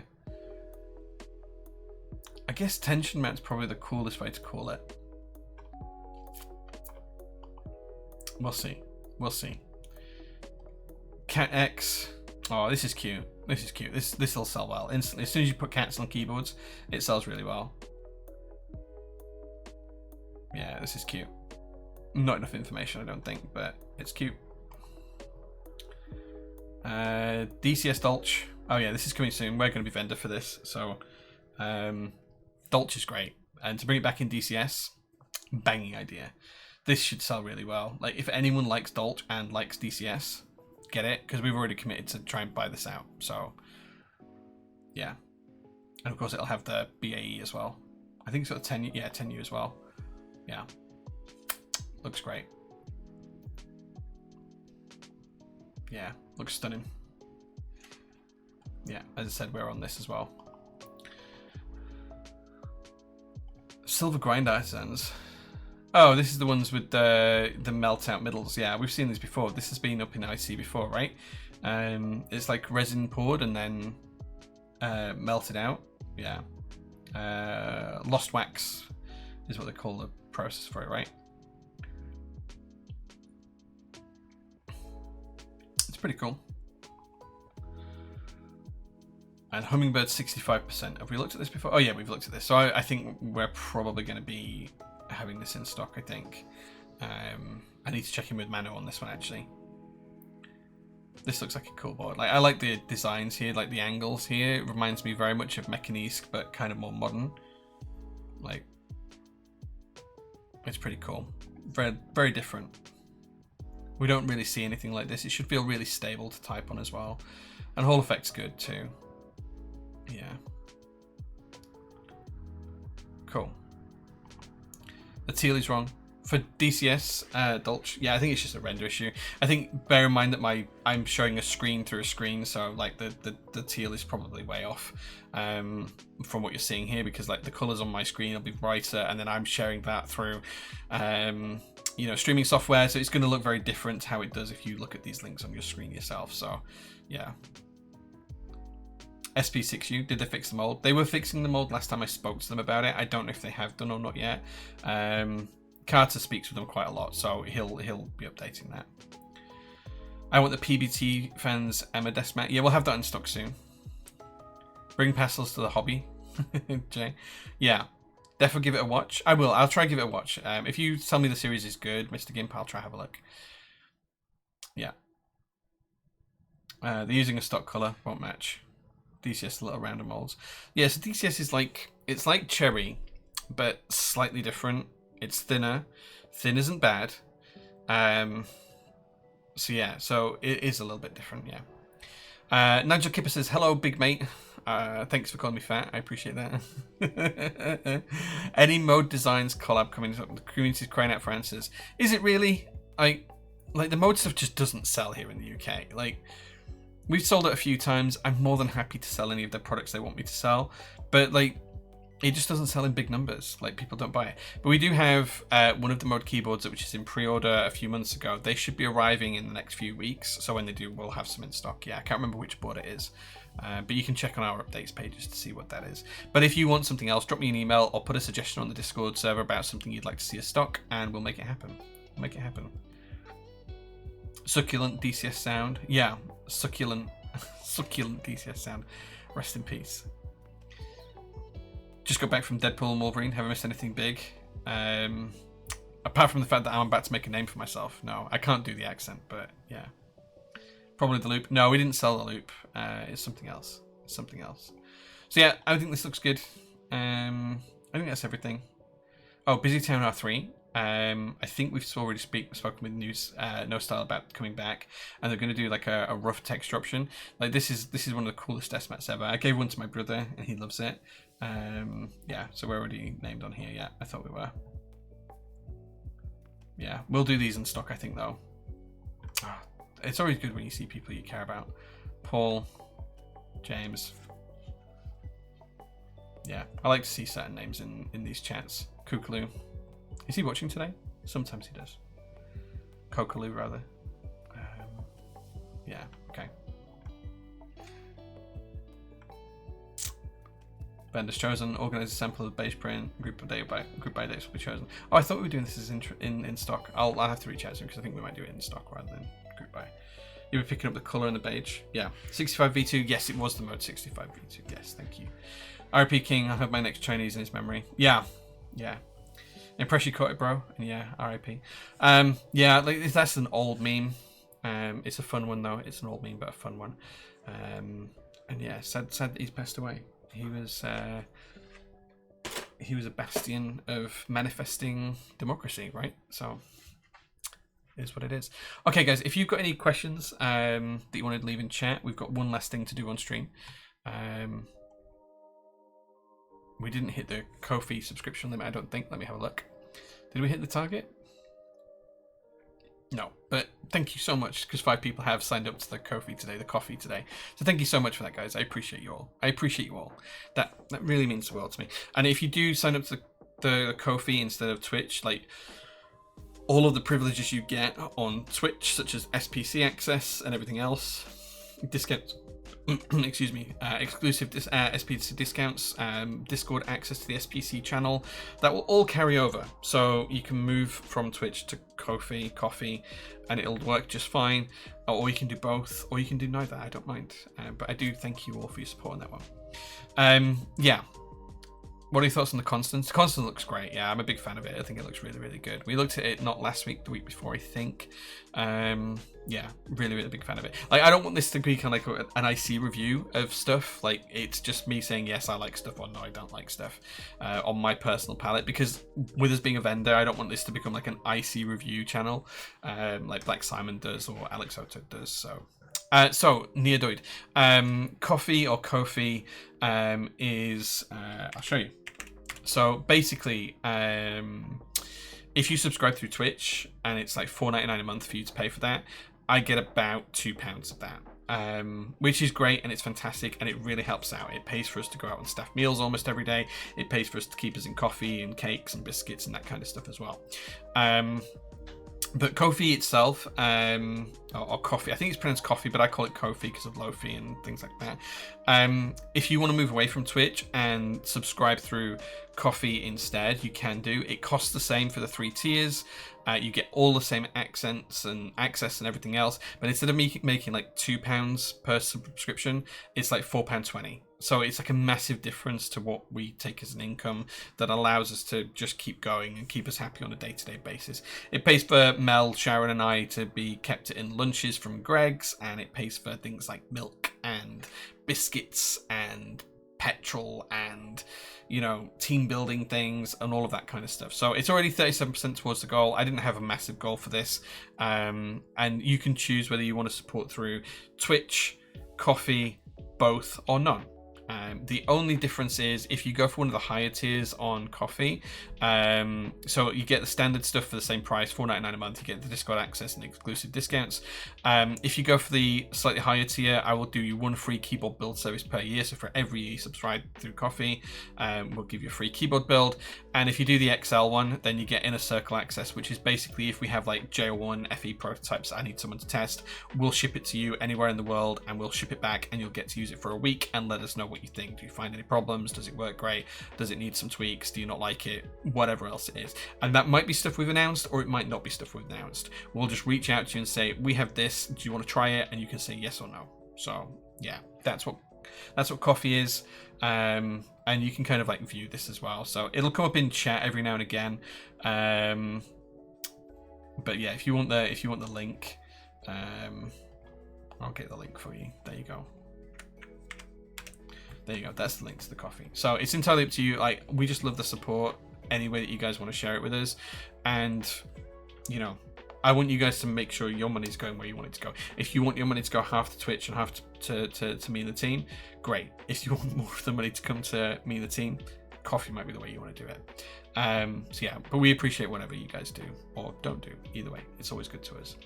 Right, okay, we do have one last thing to do for the build stream. We have to unbox some Pogs and update our Pog collection.